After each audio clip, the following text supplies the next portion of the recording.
will just focus in 10 to 15 minutes. And then, so different type of correlations. I think I have already given you the complete idea. Scatter plot, then where to use which type of correlation, like nominal by nominal, ordinal by ordinal, all these. And we also discuss about the correlation. So the first session, coefficient, multiple correlation. so Yes, the first session I missed some 20-25 minutes of your class. So where you were discussing the basic statistics things. So can I have a recorded version of this session that you discussed in the first?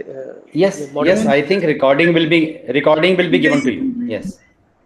Okay, okay. Then fine. Yeah, and moreover, some link has been shared just now. Even if you have missed the basics, you can go through my link, which covers all basics. Okay, you are sharing your link, sir. It has been just shared by Daya Shankarji. Okay, okay, okay. Then fine. Just share to each and everyone. Just so you can go through. I don't think you think is there. The basics. In fact, in more detail, the basics are given. Okay. So Pearson's correlation coefficient, Spearman's rank correlation coefficient, multiple correlation, partial correlation, which we have discussed, and using R, we have already done that part. Regression also covered. Simple regression, multiple regression. So this part has already been covered using R. But now, what I will discuss, we start with very important topic of estimation and testing of hypothesis. And I will be covering up to parametric test. Parametric test means which are given to me or assigned to me, like t-test, f-test, then this one, I think correlation and regression, and also one-way ANOVA, two-way ANOVA, and repeated ANOVA. So I will try to cover all these topics. Into the topic of how to test a given hypothesis, at least we should know what is hypothesis and what are the things which need to be taken care of before we go for any testing of hypothesis problem. So be careful. I will be touching upon some important points. So first of all, you see, there are three words here. One is estimation, another is testing, and the third one is hypothesis. So first of all, I'll give you an idea about estimation. What do you mean by estimation? Then we will how to frame the hypothesis, null and alternative hypothesis, and then how to test these hypotheses, right? So I will discuss only the parametric part because non-parametric will be taken by somebody else. Okay, what do you mean by statistical estimation first of all? See, there is always a population. But we cannot study the entire population as the population is always very large, right? Then what we do, we take a sample out of this population. And generally we take a random sample. A random sample means, this is the definition of a random sample. Every member of the population has the same chance of being selected in the sample. It should have the same chance. Then it is called a random sample. Right? Means that there should not be any favoritism, should not be any biasness. You should take a random sample. What is the meaning of this word random? Random means that each and every item from the population has the same chance, equal probability of selection into the sample. Right? Now, here is a population and here is a sample. Sample is always a part of the population. We take out a random sample from this population in such a way so that it should represent the entire population. It should represent the entire population. Now, how to take out a random sample from the population is a big task because it depends upon sampling techniques. And there are various sampling techniques like simple random sampling with replacement, simple random sampling without replacement, stratified sampling, systematic sampling, probability proportional to size sampling, purposive sampling, cluster sampling, right? So there are many different types of sampling techniques and they are used in different situations, how to take out a sample from the population. Now, main thing which you need to understand, there are values which are concerned with the population and there are values which are concerned with the sample. So if your values are concerned with the population, then they are known as parameters. Let me just repeat. If your values are concerned with the population, then they are known as parameters. For example, if population is there, I'm referring to a certain phenomena like height, weight, blood pressure, etc. So there could be mean height, there will be mean blood pressure, mean weight, etc. something. So population mean. So these are parameters actually. If because it is associated with population, so they are known as parameters. And there are standard notations to denote like mean, variance, proportion, etc. And in population, how they are denoted? For example, population mean is denoted by mu. Population variance is denoted by sigma square. Population proportion is denoted by capital P, right? So population mean, population variance, population proportion. Proportion means what is the percentage of male and female in the population. Say it is 0.4 and 0.6, that means 40% males and fixed. So these are standard notations in statistics. Please remember, population mean denoted by mu, population variance denoted by sigma square, population proportion denoted by capital P, right? Now you are taking out a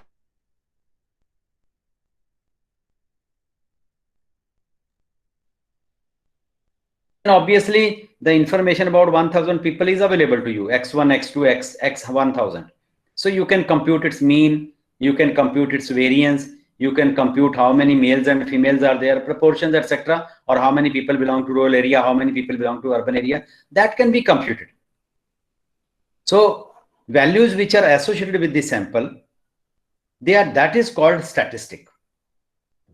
For example, based on the sample observation, I can compute sample mean, which is denoted by x bar, sample variance, which is denoted by small s square, sample proportion denoted by small p, right?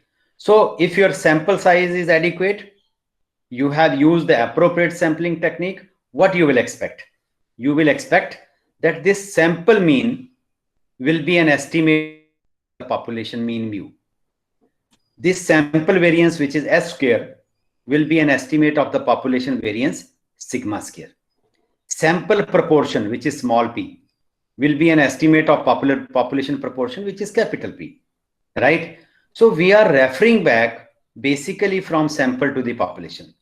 Or you can say that we are trying to estimate the parameters of the population based on the sample.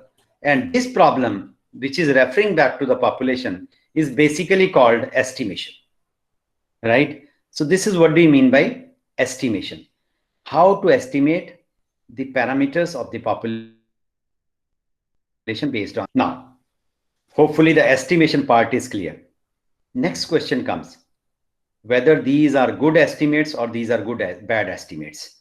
Whatever the estimates you have obtained, because if you are not using an appropriate sampling technique, if your sample size is not adequate, obviously the estimates derived from the sample may not reveal anything about the population, right? So now once you derive the estimation or you do the estimation based on the sample, next problem comes whether these are good estimates or these are bad estimates. And for that, we require what is called testing. But before coming to the testing, we should know what we want to test. Whether we are testing means, whether we are testing variances, whether we are testing proportions. So I need to define hypothesis. So next is testing of hypothesis. And in testing of hypothesis, to understand the role of significance test, to distinguish between null and alternative hypothesis, what is the interpretation of p-value, what are type 1 and type 2 errors, right? Now, first of all, the definition of hypothesis. Some people say there is a positive hypothesis, some people say it's a negative hypothesis. Let me frankly tell you, there is no concept of negative and positive hypothesis.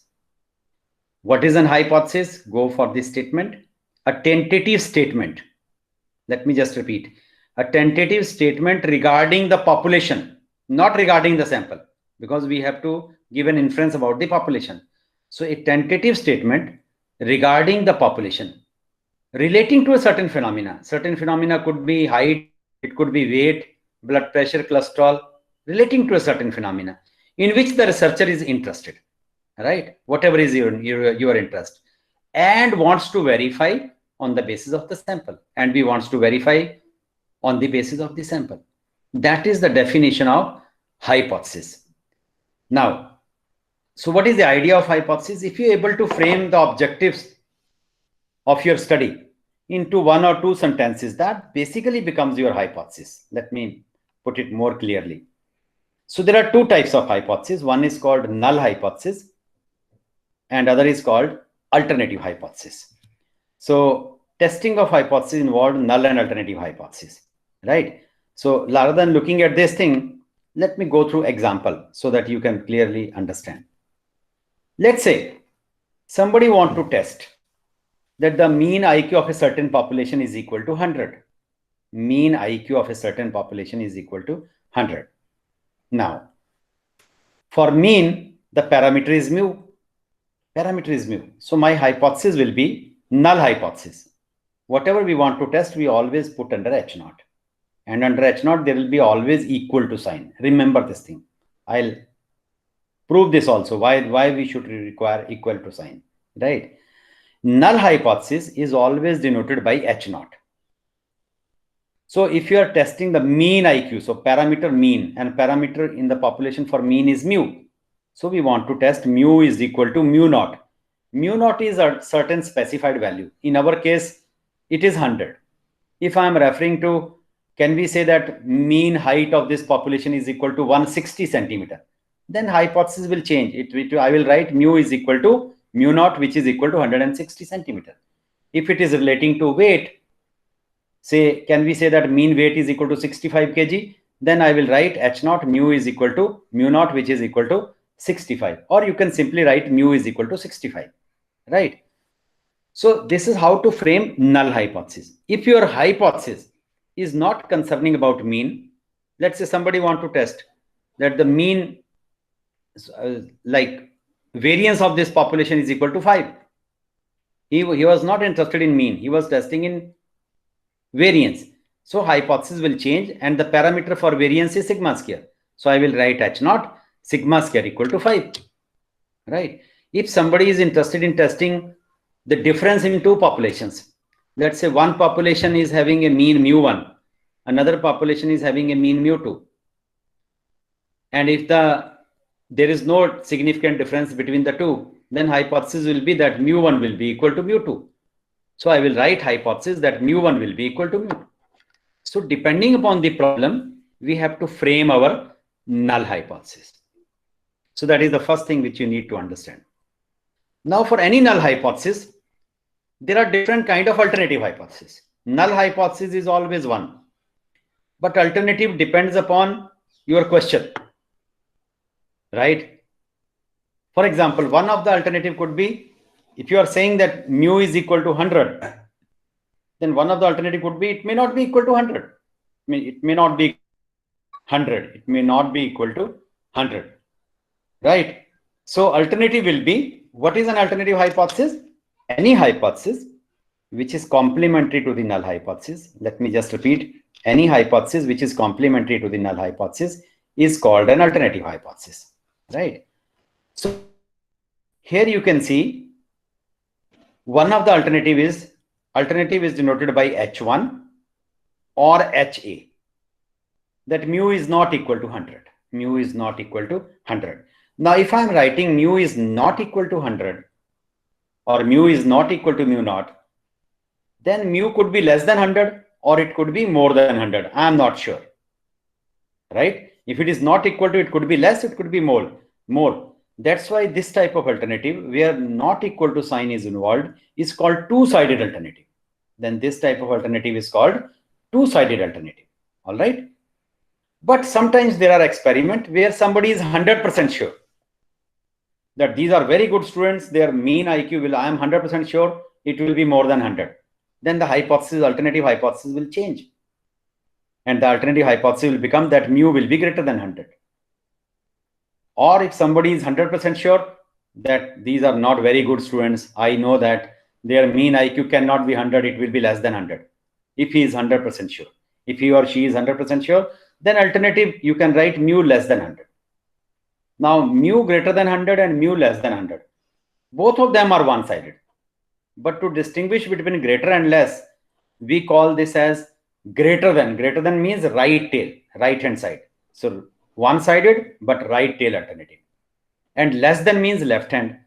That means one-sided left tail alternative. So depending upon the problem, we have to frame our null hypothesis. We have to frame our alternative hypothesis, right? Question. Important question is where to use one-sided, where to use two-sided, right? If you are not sure about anything, what will happen in the population? If you are not sure anything in the population, always use two-sided. But if you are 100% sure about something, that this will be this or this will be this, you are 100% sure, then and only then you use one-sided. Let me give you an example of one-sided. 90 to 95% of the times we use two-sided alternative because we don't know what will happen in the population. Where to use one-sided? For example, let's say there are patients who are visiting the doctors and doctor examine them for this and their blood pressure seems to be low. There are 20 patients and all of them are mostly having low blood pressure, right? So note down the values. Their values are not being noted down by the doctors that they are suffering from low blood pressure, right?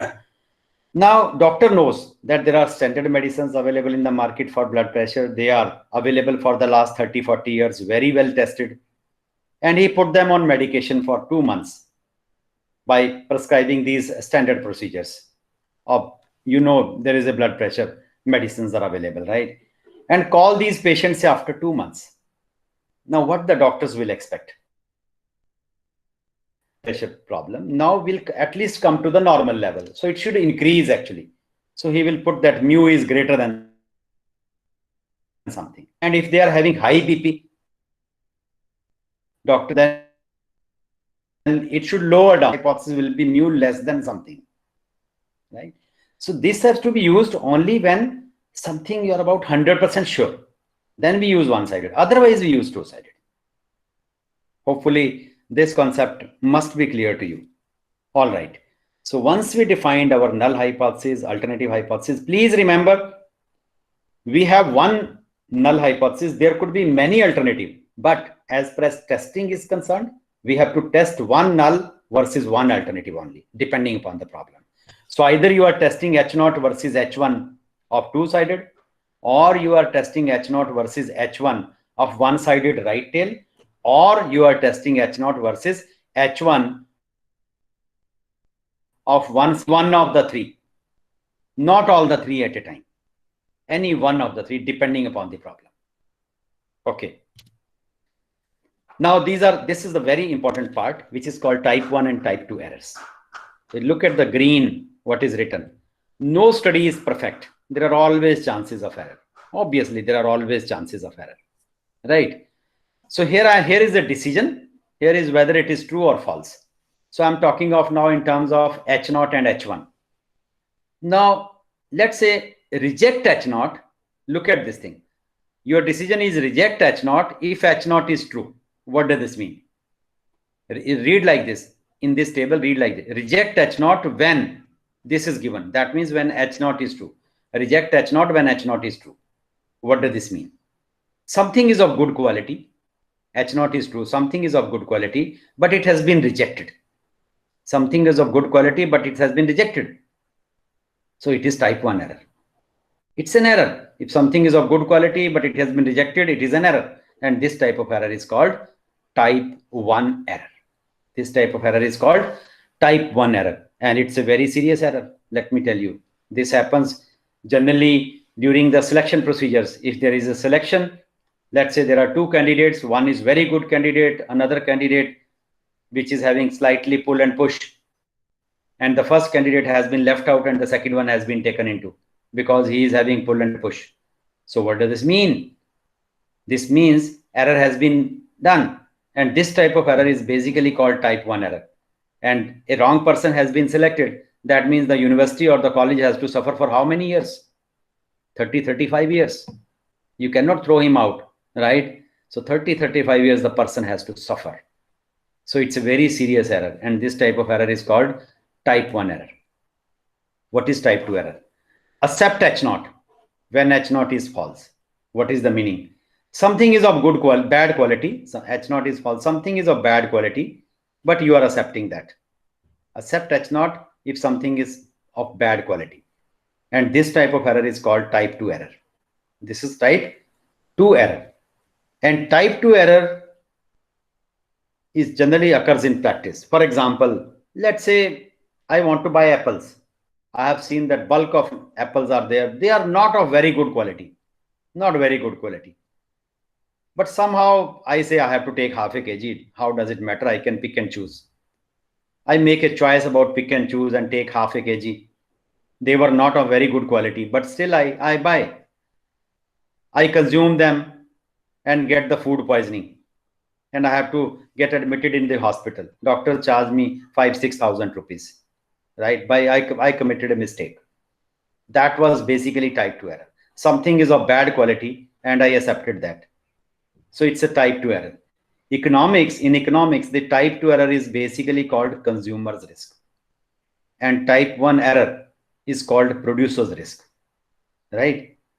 In statistics, we call this type 1 and type 2 error. Economics people, they call it producer's risk for type 1 error, consumer's risk for type 2 error. Right? Both the errors have to be minimized. Both errors we need to minimize. For any system to work properly, these errors should be small. Now, what should have been the correct decision? Correct decision not when H0 is false. Something is of bad quality and you also rejected. That's a correct decision. Another correct decision, accept H0 when H0 is good. Something is of good quality. You also accepted. So that's a correct decision. Right? So these diagonals are basically type 1 and type 2 errors, and off diagonals are basically correct decisions. Now I'll give you several examples of type 1 and type 2 errors so that you can understand from the medical point of view, from the court point of view. Look at these examples. Examples of type 1 and type 2 errors. Type 1 error is also called a false positive. Right? So what does this mean? A person does not have the disease, but the test says they do have. Let's say person doesn't have a COVID-19 problem, but the test says that he has. Then he will be put into hospital with other patients, and he was not having any problem, but will develop COVID-19, coronavirus, right? So it's an error, and this type of error is type 1 error, and this is called false positive. False positive, right? Look at the type 2 error. Type 2 error is also called false negative. The person has a disease. The person already has a disease, but the tests did not pick it up. Person has a COVID-19 problem, but the test says that he don't have. He came back home and there are other family members and they also get infected. Very serious problem, right? Because the test says that he doesn't have a problem. He came back home and communicated to all of them. Right? It's a communicable. So type 2 error. So false negative. So these are all medical test example where some people make mistakes. Look at the code example.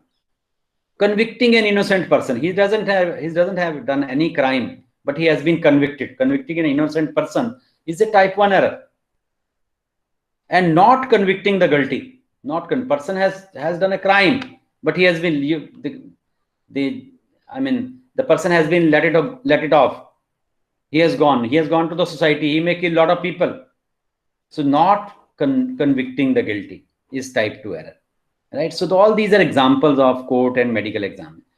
And some people say that whether type 1 error is more serious or type 2 error is more serious. Let me tell you, in fact, both the errors are more serious, but type 2 error is considered to be more serious than type 1 error. Right? Type 2 error is considered to be more serious than type 1 error.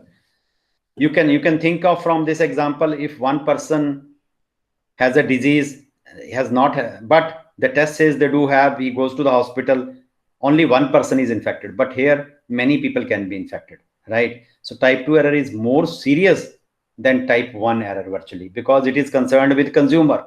It is concerned with the producers, consumer. You are the consumers, right? So type 2 error is basically, there is a mathematical proof also. The type 2 error is more serious than type 1 error. Generally, in order to solve any problem, we fix type 1 error and try to minimize type 2 error. Okay. Now with this background, let me come to another important point, that is called level of significance. You have gone through research papers, you have gone through books, they write take alpha is equal to 0.05, take alpha is equal to 0.01. Why?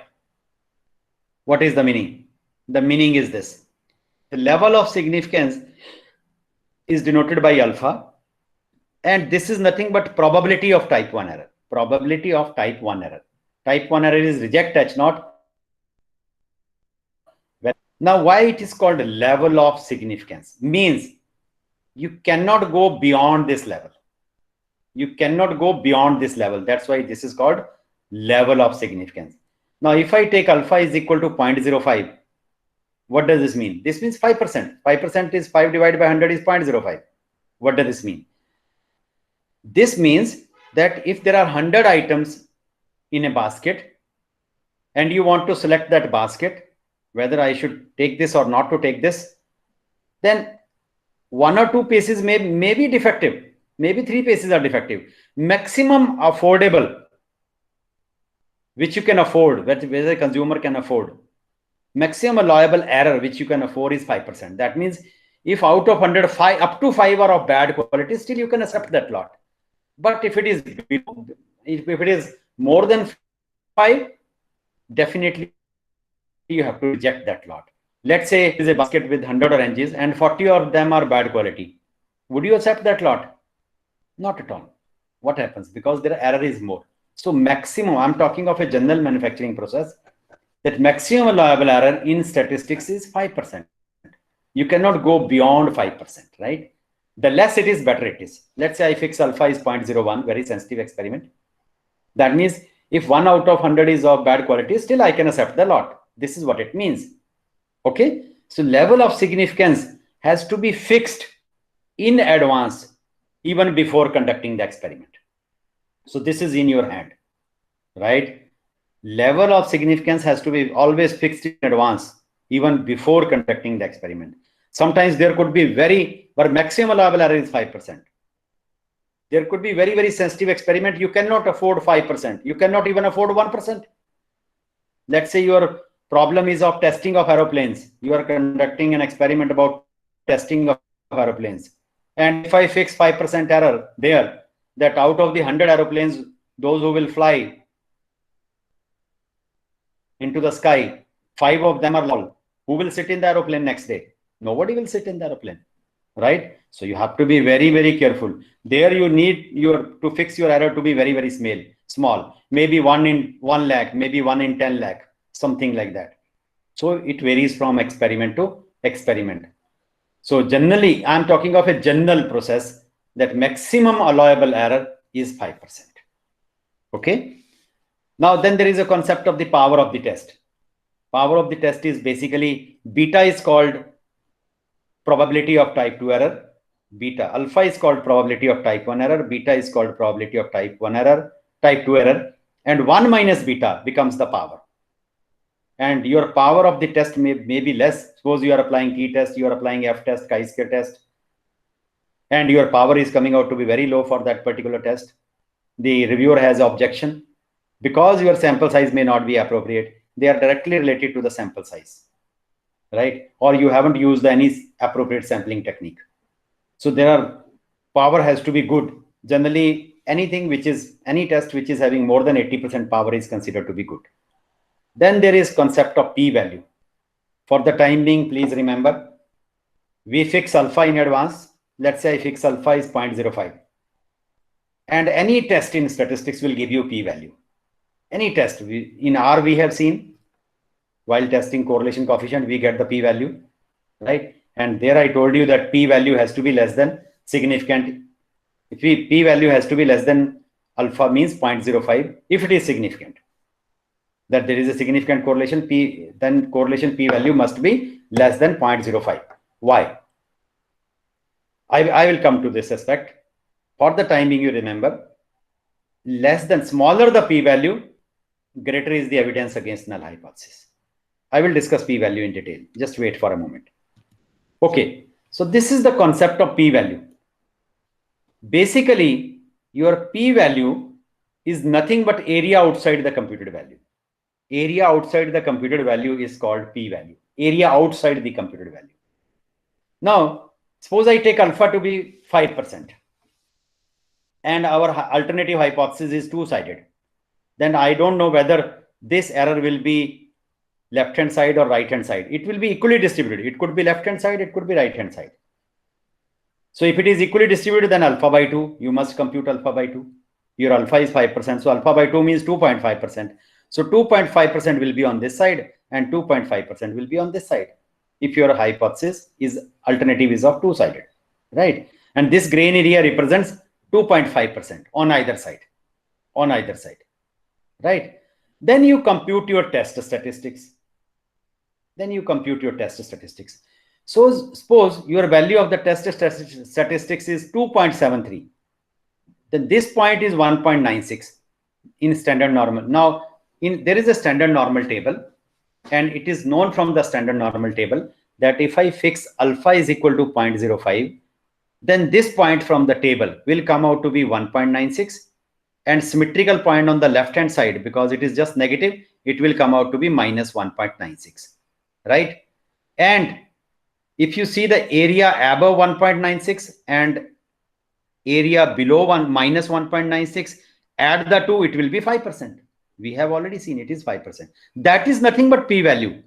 That is a p-value if your exact point is 1.96, right? But suppose your point is 2.73. So 2.73 will be somewhere here. Negative of this will be somewhere here. And p-value is area outside, so area will become small. Outside area will become small. If outside area will become small, it will be less than 0.05.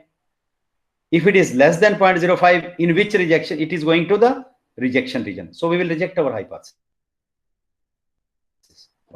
But suppose your computed value is coming out to be something like 1.29. 1.29 will be somewhere here. Sorry, 1.25 will be somewhere here. Then you have a line here. And you draw green area here, area outside. Then p-value will increase. P-value will increase.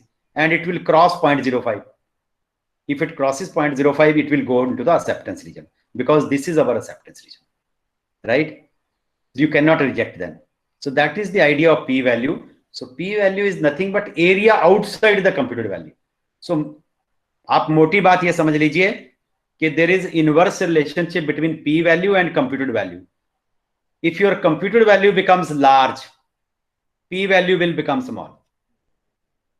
And if your computed value becomes small, p-value will become large. मान लीजिए आपकी computed value बहुत बड़ी है, 4.93 will be somewhere here, और उसके बाहर का एरिया बड़ा छोटा रह जाएगा, तो रिजेक्शन रीजन में डेफिनेटली गया. लेकिन अगर आपकी कंप्यूटेड वैल्यू बहुत छोटी है, राइट, तो आपका ये एरिया बढ़ जाएगा और ये एक्सेप्टेंस रीजन में चला जाएगा.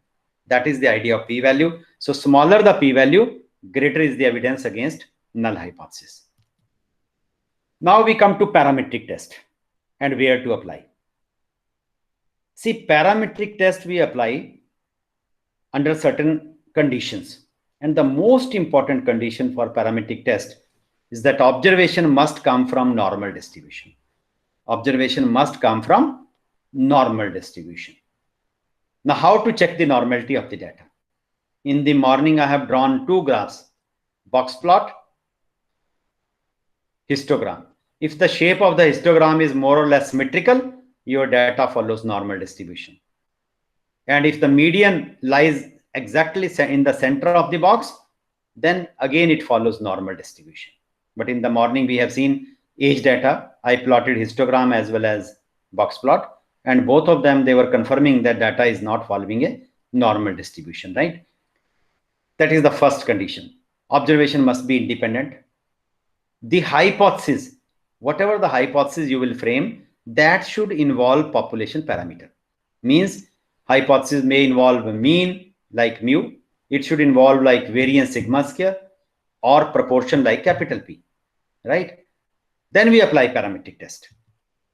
Now there are number of parametric tests, and for large samples and for small samples.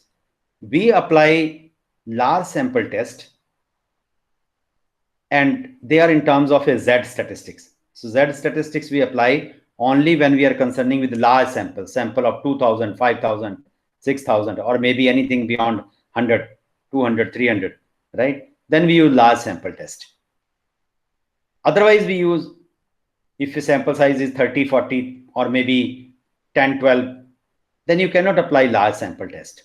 Then we apply what is called T test statistics. And T statistics are used for small samples, right? Now, in SPSS or even in R, only T statistics are given, there is no Z statistics. Reason, because in Minitab it is Z and T both are given. In other packages, Z and T both are given, but not even in R, right? Why? Because when you increase your sample size, your T test approaches to Z statistics. T statistics approaches to Z statistics. What does this mean? That means if your sample size is small, you can apply T test. And when sample size becomes large, then T approaches to Z. They will give you almost a similar value. That's why in most of these statistical packages, only T values are given, because it can be computed for small sample. It can also be computed for large samples, right? So that's why T test is given, and we will do only T test today. Now, T test is used for testing of a single population mean, difference of two population means, for testing paired data, for testing correlation coefficient, right? And then there is F statistics is used for testing of equality of variances, like sigma 1 square equal to sigma 2 square. And then we have one-way ANOVA, two-way ANOVA, etc. Right? All these come under parametric test. I'll take up example, and then we'll proceed further for testing procedure. T test is used for testing of a single population mean. What does this mean? Let's say I want to test, can we say that mean IQ of this patient is equal to 100? Now I am concerning only with IQ, and I can compute mean of IQ. So it's a single population mean, right? So I will frame the hypothesis that mu is equal to mu naught, where if it is IQ, then mu naught will be 100. Or if you are testing 120, then mu will be equal to 120, right? So mu naught is specified for testing of a single mean. Then T test is also used for testing of difference of two population means. If you want to compare two groups, let's say there is a convent school population, there is a government school population, and somebody is interested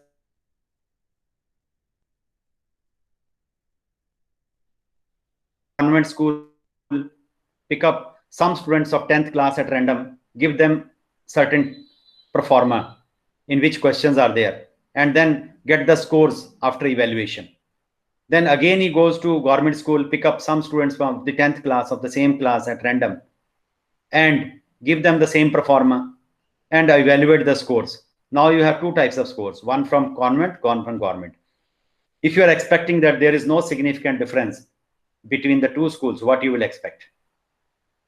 Let's say mean score of convent is mu1, mean score of government is mu2. So you will expect under H0 that mu1 must be equal to mu2, that there is no significant difference between the two schools. So you will write mu1 is equal to mu2. So testing difference of two population means. Difference means, or I can write mu1 minus mu2 is equal to 0. That's why sometimes we write difference. Mu1 minus mu2 is 0. Either you write this or you write this, one and the same thing, right? So t-test can be used for testing of single population mean. It can also be used for testing of difference of two population means. And further, it can also be used for testing of what is called paired t-test. What do you mean by paired t-test? Paired t-test means before and after situation. One is before giving the treatment, another is after giving the treatment. So it's the same set of patients. Patients are not independent. It's the same set of patients. One observation is before giving the treatment. Second one is after giving the treatment. I was giving you an example of a blood pressure. Let's say these are suffering from low BP and doctor has noted down their BP levels, right? And then give them the medicine for 2 months, and they come back to the doctor after 2 months. One score is before, another is after. So observations are present in pairs, X1, Y1. X1 is before, Y1 is after, but it's the same person. Similarly, X2 and Y2, same person. Similarly, X3, Y3, third patient, and so on.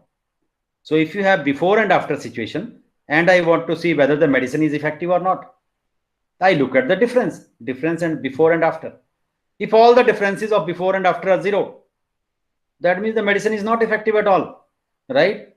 So I will test difference, that mu of D, the mean difference in the population is 0. If I accept this hypothesis, the medicine is not effective, right? So pair t-test. Then t-test is also used for testing of the correlation coefficient. And then there is F statistics. F statistics is based not for testing of the means, but it is used for testing of variances. So if like convent school or government school, rather than testing mean, I want to test variance, whether the variance of this population is same as the variance of the second one. So I will be testing H0 sigma 1 square equal to sigma 2 square, right? And then there is one way ANOVA. I will discuss all this. So here are examples of one sample t-test and two sample t-test or pair t-test, right? Look at the examples. Can we say that based on the sample, mean weight of a certain population is different from 60? So under H0, I will write down that mu is equal to 60 and different from 60, mu not equal to 60. So there is only one parameter, and that is referring to weight. So one sample t-test. So this is one sample t-test problem, right? And here is another. Does mean weights in two regions differ significantly? Mean weight, let's say mean weight of the people in Haryana, mean weight of the people in Punjab, two regions. So I'm comparing two regions. So if they are same, H0 will be mu1 is equal to mu2. I don't have an which one will be greater, which one will be less. So I'll put mu1 not equal to mu2. So independent t-test. Why independent? Because they are referring to independent populations.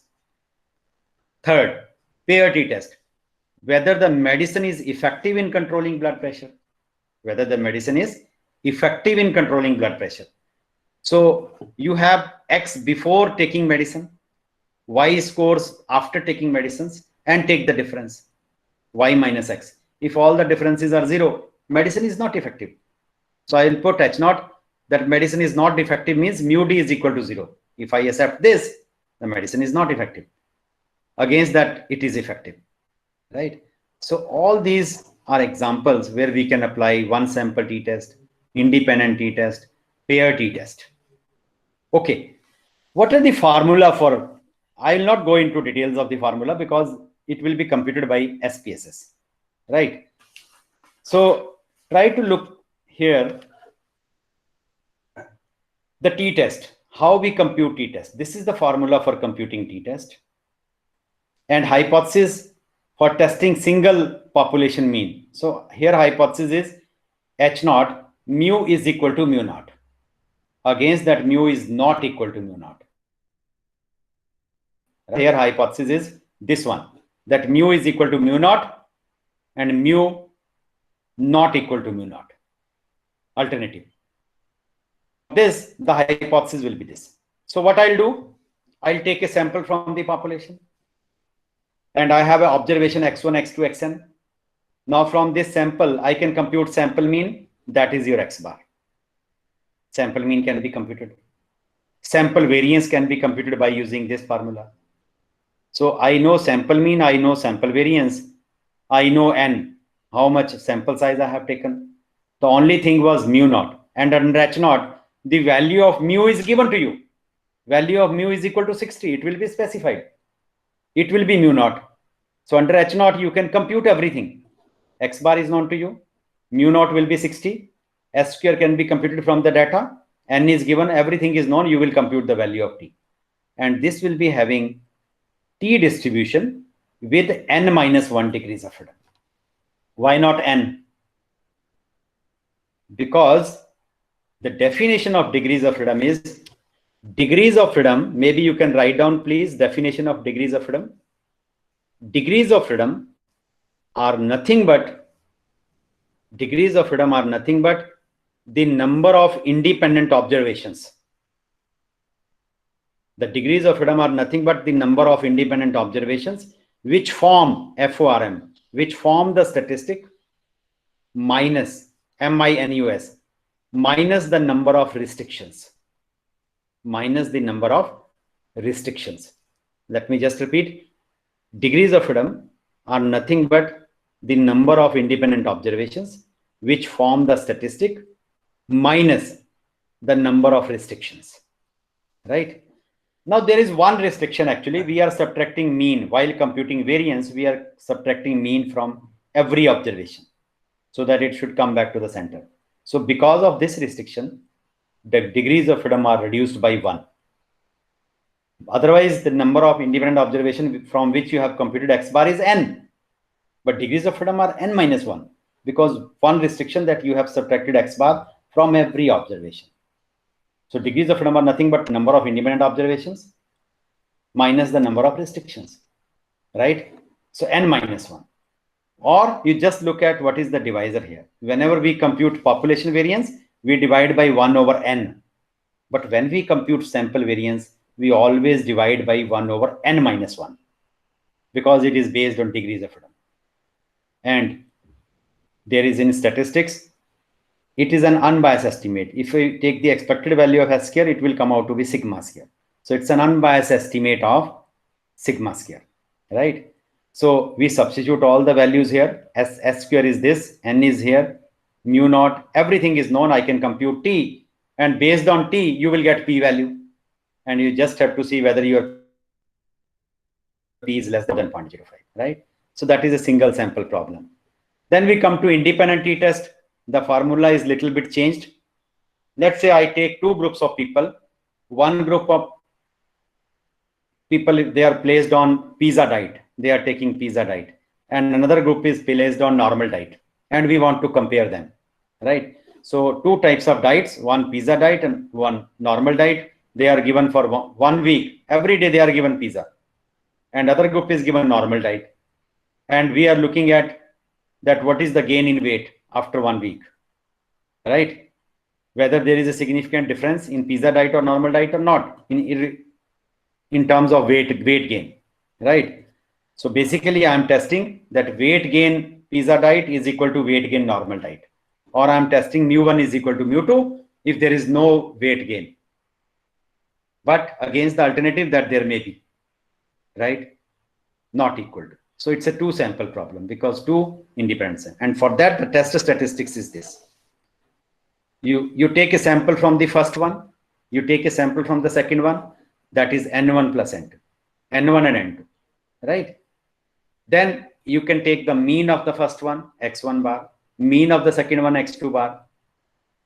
And based on that mean and variances, variance of first one is s1 square, variance of second one is s2 square. We compute pooled variance. This is the formula to compute pooled variance, which is used in test statistics, right? And degrees of freedom, because there is n1 sample is coming from the first one. So degrees of freedom for first sample will be n1 minus 1.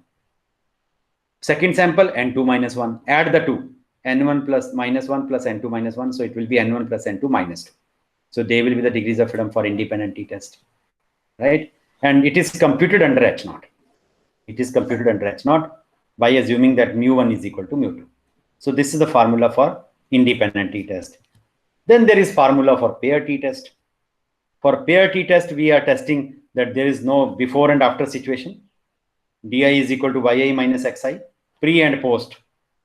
Mu d is equal to 0. So where mu d is the population mean difference before and after the treatment. So this is the formula. So I have y values, I have x values. One is before, another is after. Take the difference. So I'll get a single sample then. Because y1 minus x1 will be one value. Y2 minus x2 will be one value. So basically it's a single sample in terms of di's. And for single sample, the test statistics is d bar over sd. Sd means difference what is the standard deviation of the differences?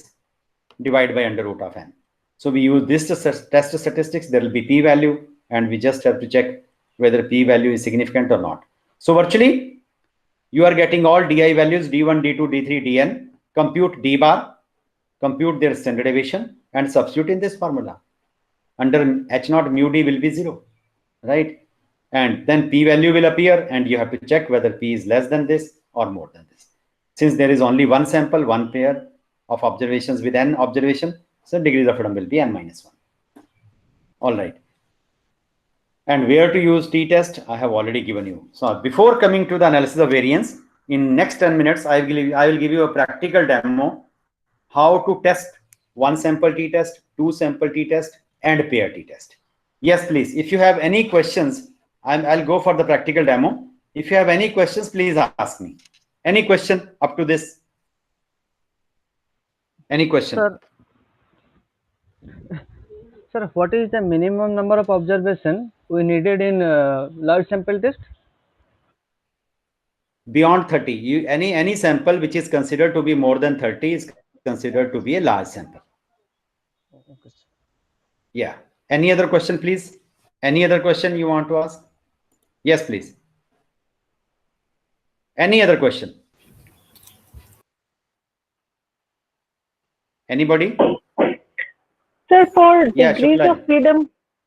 of freedom calculation, it will be always only one restriction, like n minus 1, or No, not one restriction. Sometimes there are two restrictions. For example, in testing correlation coefficient, the degrees of freedom are not n minus 1, it is n minus 2. There are two restrictions. It depends upon which type of statistics we are using. In multivariate test, there will be different type of degrees of freedom in multivariate test, right? Okay. So it is not necessary you always have n minus 1 degree, but the definition is same. Number of independent observations which form the statistics minus the number of restrictions.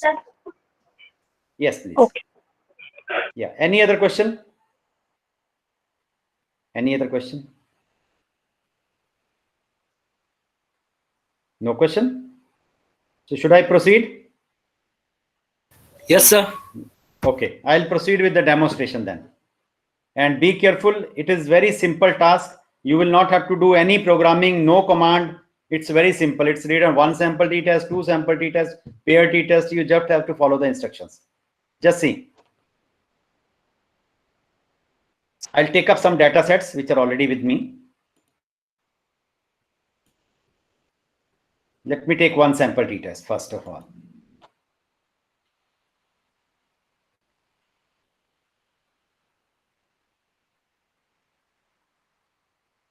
See, here is a problem. This is called BMI. And if you are carrying cap, please have a copy or pencil, please note down. BMI is called body mass index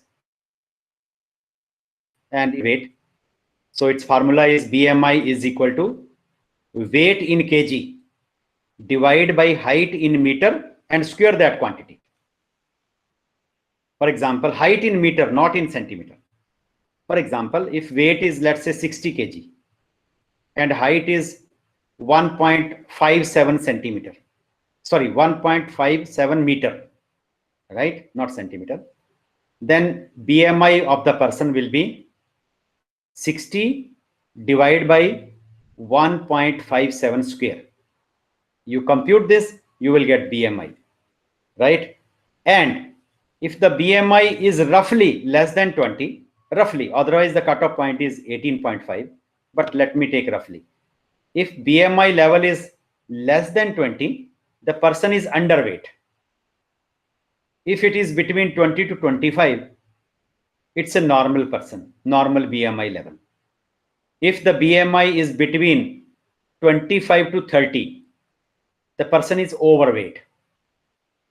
And if it is beyond 30, then the person is considered to be obese. He is suffering from obesity problem. So this experiment is relating to BMI. So there was a very large population, and one of the researcher was looking at the population, people, ladies and gents and children, and observing that mean is they are moving towards obesity. They are having some obesity problem, like in many of the countries like US, you will see people are either overweight or obese, many people. So one idea stuck to his mind. Why not to look at their BMI levels and actually test whether this population is moving towards obesity or not, right? So normal BMI level is between 20 to 25. So he take up a sample from this population, height and weight, and based on that he has computed BMI. These are their BMI levels, right? BMI levels are there, and he want to test what? H0. He is framing H0 that mean BMI level is equal to between 20 to 24. So you can take any value between 20 to 25. Sorry. So let's take 24. So he's testing that mu H0, mu is equal to 24. You can take 22.5, you can take 23 because it's normal. And alternative that it is not equal to 24. Please remember, write down null and alternative hypothesis for this problem. H0, mu is equal to 24. Alternative, mu not equal to 24. Okay. So this is our hypothesis. Now you know the test statistics. Test statistics is, so I have a sample. N is known to you, sample size. Based on this, you can compute its mean, you can compute its variance, and you can apply the formula. Formula will be x bar minus mu divided by s by under root n. S is the standard deviation, under root n you know, and mu under H0 mu will be equal to mu naught, and mu naught is given to be 24, right? So you can compute the value, and based on that p value will appear. Let's check whether his claim is true or not. His claim is that these people are having normal BMI level. Okay. So one sample problem because there is only one sample. Analysis, compare means one sample t-test, BMI, it is asking your test value. Test value is that value which is under H0. That's why I was emphasizing that under H0 you always have equal to sign. Suppose under H0 I write down 24. What you will put here? Greater than 24 could be any value. It could be 50. It could be 60. I cannot do that. Under H0 there is always equal to sign, right? So test value is 24. Whatever is you have defined under null hypothesis. Then nothing to be done here. That's it. Press OK, and you will get t value and p value. So it says your n is this. Mean BMI is standard deviation. What is standard error of mean? Standard error of mean is nothing but denominator of any statistics. The denominator of any statistics is standard error. Let me go through my presentation. I will show you what we mean by standard error. Okay. For example, this is the denominator of the statistics, SD by under root n. So this is a standard error. I mean standard deviation divided by under root n. That is your standard error. Standard deviation divided by under root n. Similarly, in our case, in one sample t-test, this, the denominator part, sx square divided by under root of n. This is the standard error, right? So we look at the standard error and then computed the value, and here is the answer. I mean, this is a standard deviation, 7.003. Divide this by under root of n, which is 5. Under root of 25 will be 5. So 7.003 divided by 5, you will get 1.401, right? And what will be t value? T value will be nothing but x bar, which is 31.04 minus 24 in the numerator. So 31.04 minus 24 divided by this, you will get this t value. This is the t value. And degree of freedom n minus 1. So 25, so degree of freedom 24. And this is your p value. Anywhere in SPSS where it is written significance, that means it is a p value, right? Actually, p value is never 0. Let me tell you, p value is never 0. Let me find out if I can convert this to certain number.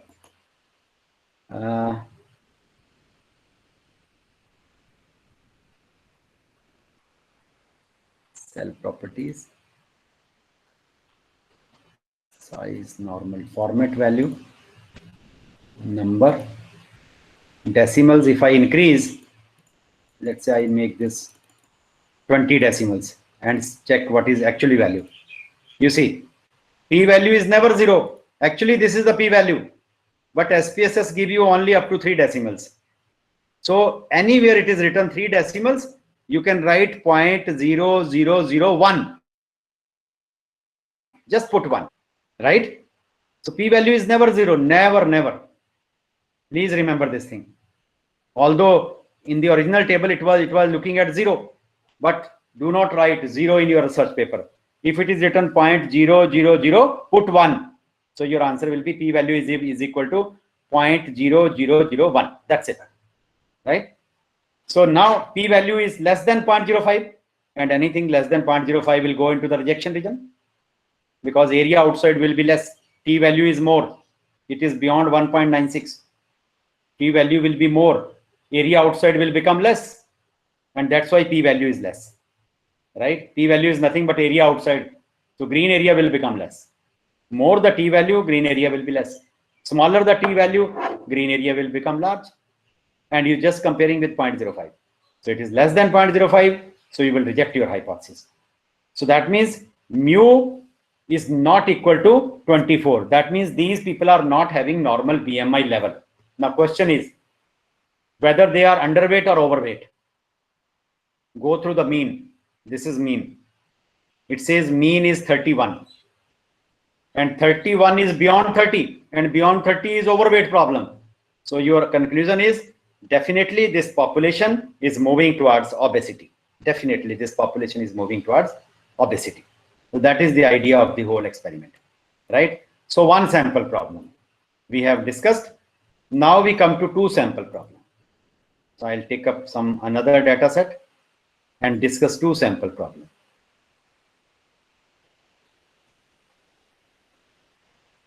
Two sample. Let me do the t-test.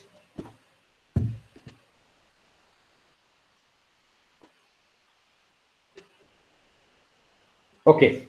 The experiment is like this. Sir, Yes, please. Yes, madam. may I ask one question? Why Sir, not? in your previous one sample test, the confidence limit is set at 95%. So is it inbuilt for the software, or we can change that to 99% or 90%? You can change. You can change that too. You can change too. I will change in this. I will tell you where is the option, right? Okay, please show me how you. Yeah. I will tell you. Don't worry. I will tell you. You can always change to 99% and 90%, whatever is your, right? Okay. So let's look at the 2 sample t-test problem. 2 sample t-test means 2 groups are involved, like government or convent school, right? Or 2 different regions like Haryana or Punjab. So here, experiment is like this. There was an industrialist and he want to hire people. And there were 2 types of groups from which he has to hire. One group of people has done post-graduation. Another group of people, they are just undergraduates, right? And he want to hire people. But it is just a semi-skilled kind of work. Anybody can do it. So one idea struck to his mind, that why not to check their IQ levels? If their IQ levels are more or less same, then I will take the people from UG level. Because if you hire the people from UG level, undergraduate level, he has to pay less salary. And if you hire the people from PG level, he has to pay more salary, right? So that is his claim. So he want to test that the IQ levels of PG and UG are same. So under H0, you can write down the hypothesis. H0 is that mu1 is equal to mu2. One level is PG, mu1 is PG, mu2 is UG level. So this is how to feed the data. You see, he has one group, and in one group, I think there are 27 people, and he has noted down their IQ. IQ of the first person is 78, second person is 77, but they all belong to PG. So in PG, he has written 111. 111 means they all belong to PG. You know how to label. In the morning, I have told you how to give label. So here is a PG and non-PG. So you write down 111, and below that you write down 222, and then give the label 1 as PG and 2 as UG, right? So IQ level will be in the first. So once 1 is over, that means PG is over, he will start writing the UG level, IQ levels. So these are UG level. right? Hopefully the problem is clear. So it's a 2 sample problem. Now go to analysis, go to again compare means, go to independent t-test, right? Because it is two groups are independent. So test variable is IQ, the first column. Grouping variable is this one. Now there are only two groups. One group is PG, another is UG, and I have given 1 and 2. So it is, suppose there would have been 4 or 5 groups, and you want to test 1 versus 6, then you have to define that I want to test 1 versus 6. But here there are 2, I have to define 1 and 2. So define groups 1, define group 2. If there are more than 2 groups, you want to test 1 versus 4, you can write 1 here, 4 here. That's it. Continue. Right? And in options, you see somebody was asking, madam, you were asking about how to change the level. Yes? Yes, sir. Now you see, you go to always the option. Option is also there in one sample, right? Go to options. Here it is written by default 95%. Suppose I change this to 99. You can get 99%. Okay? Yeah. So there is an option there. Okay. Continue. That's it. And press OK. Now if you press OK, you will see the result. So PG level 27 people, UG level 61 people. These are the mean standard deviation. Standard error of mean means standard deviation divided by this under root of 27. You will get this. Now we have to see the t value. Now there are 2 types of t values. Please be careful. There will be 2 types of t values which will appear. What are these 2 values? Basically, one is using f test, another is using t test. But t test will be 2 values. F test will be 1 value. Why? You see, there are 2 populations. One is PG, another is UG. What is our hypothesis? H0, mu1 is equal to mu2, right? But in these PG and UG, population has a mean, population has a variance. I'm just testing mean. I'm silent about variance. Now these 2 populations may have the same variance, or they may have different variance. You don't have any idea. So before applying t-test, actually SPSS always computes whether the population variances are same variances or they are equal. They are equal or they are unequal. So first t value, if they are equal. Second, if they are unequal. So if they are equal, then you have to take the first t value here.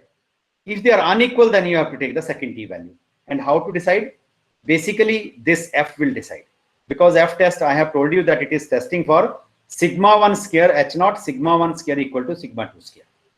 Sigma 1 square is the variance of PG. Sigma 2 square is the variance of UG. And it is testing first whether variances are same or not.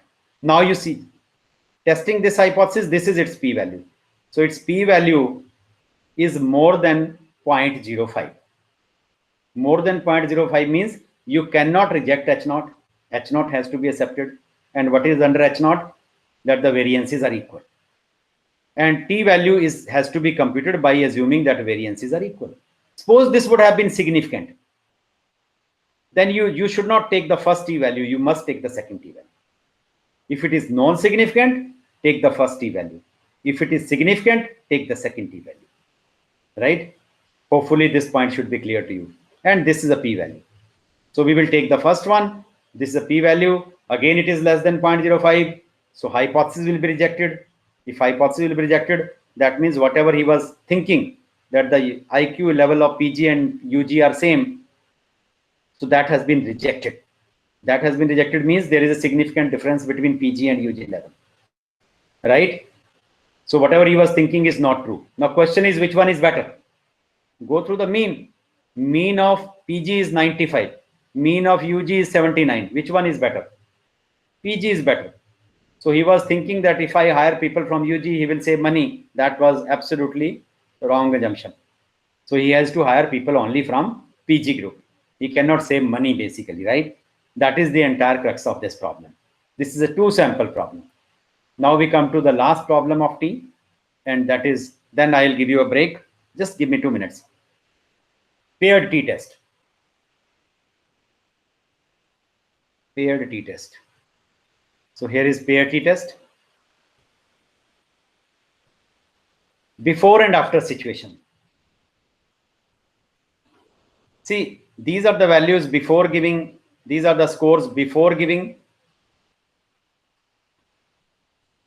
Out of, I think, 40, these scores are out of 40. This is before giving any instructions, and after they have gone through the course, they are after giving, right? Yeah, out of 40, the scores have been given. And obviously, if there will be no change in before and after, let's say one person has joined the course and not attended the classes, his score will go down sometimes. Anyhow, right? Most of the time it could be increasing, it could be decreasing, but on an average we are talking about. So it's a before and after situation, pair t-test problem, pre and post. So go to analysis, go to compare means, go to paired t-test, paired sample t-test. Before you put here, after you put here, and in options, if you feel like you can change the level of significance to 90% or 99%, it's you up to you. Continue and press OK. So it will give you that statistics t is equal to mu d, I mean d bar over sd by under root n. Your d bar will be this. This is your d bar. Okay. Yeah, this is your d bar before and after mean. This is your d bar and your standard error ds by under root n. This is denominator 2/4. So if you divide minus 6.55 divided by 2.44, you will get this t value. So this is your t value. 20 values are there, 20 pairs are there. So degree of freedom will be 19, and this is a p value. So here p value is less than 0.05. That means the result is significant. Whenever we say result is significant, hypothesis is rejected. Whenever we say result is significant, null hypothesis is rejected. Acceptance or rejection is always for null hypothesis. What was under null hypothesis? Mu d is equal to 0. That means the training is effective. So training is effective, I can say. The training is effective. Okay. So that is the paired t-test. If you have any questions, now after the break, we will start with one-way ANOVA and two-way ANOVA after the break. Right? If you have any questions, you can ask me, please. Yes, please. So what does it mean by bootstrapping? Bootstrapping is generally, there is an option of bootstrapping. Bootstrapping is generally used whenever we are dealing with a very, very small sample, right? And we want to increase that sample size, because what bootstrapping will do, it will find out this distribution of the observations. And let's say this is following normal distribution. So it will compute its mean, it will compute its variance. Let's say you have only 10 observations. Suppose this is just an example. Then it will simulate. It will ask you that how many observation you require. If you require 5,000 observation, it will increase up to 5,000. It will simulate from the given distribution. Because if you give me the mean and standard deviation, I can generate thousands of observations from the same distribution. So that is called bootstrapping. It's a resampling procedure. From a small sample, you can redesign the larger sample. So that technique is basically called bootstrapping. Okay, thank you, sir. Yeah, any other question, please? Any other question? Yeah, please, any other question? So we can have a break of 7-8 minutes. I will join you at 4:30. Please have a cup of tea or something, right? Okay, sir. So, and we'll come back in 10 minutes. Okay, sir. Okay, we'll come back in 10 minutes, sir. Okay.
Yes, I am back now. If anybody is having any question before I proceed further for one way and two way.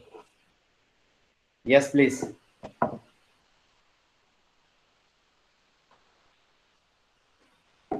Any participant is having any kind of doubt, you can ask me, please.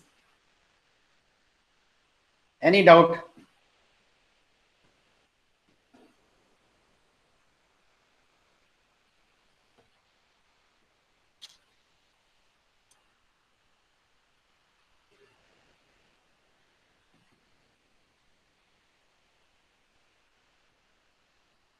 Sir, may I ask something? Yes, yes. Yes, पूछिए sir. पूछिए वरुण जी. अच्छा, sir, what is the interpretation of standard error? Yeah. Standard error, you see, standard error basically takes care of n, number one. And standard error is used in computing the confidence intervals. And if there is no standard error, you cannot compute confidence intervals. So standard error is generally used for computing the confidence intervals. And standard error takes care of your n, because you are dividing by a standardized procedure actually. So you are dividing sigma by under root of n. That becomes your standard error. And denominator of any statistics, not only t, chi-square f, whatever, denominator of any statistics is nothing but, there is a standard formula, difference over standard error, right? Difference over standard error, if it is concerning with means. Otherwise it is ratio. Ratio also takes care of the standard error. So standard error serves two purposes. It is basically used for in computing the confidence interval. What do you mean by confidence intervals? Let's say I have taken one sample only from a population.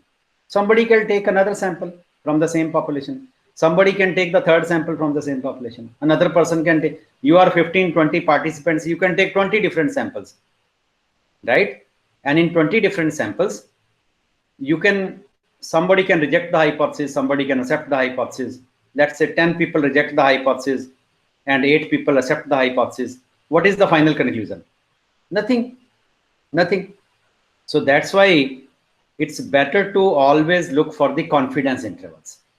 Confidence interval means even if you take 100 such samples from the same population, at least 95% of the times your mean will lie between certain limits. Let me give you a clear-cut example of a confidence interval. Suppose I have to start class at suppose 3 p.m. today. And if I join at 2:55, 4 students were present. Now there are 17 or 18, and by 3:10, just 10 minutes past 3, I have seen that almost 17, 18 students were there. But at time point 3, how many were there? Only 4. If I start taking the attendance at 3 o'clock, so maybe only 30-40% are covered. But if I give little bit of flexibility from 2:55 to 3:10, this is my interval. I can expect 95% of the people to be there. That is the meaning of 95% confidence interval. That means you take 100 such samples, and in 100 such samples, whatever the statistics or conclusion you are drawing, in 95% of the cases, they will be correct. And standard error is helpful in computing the confidence intervals. Yes, please. Okay, sir. Thank you, sir. Yeah, any other question? Any other question?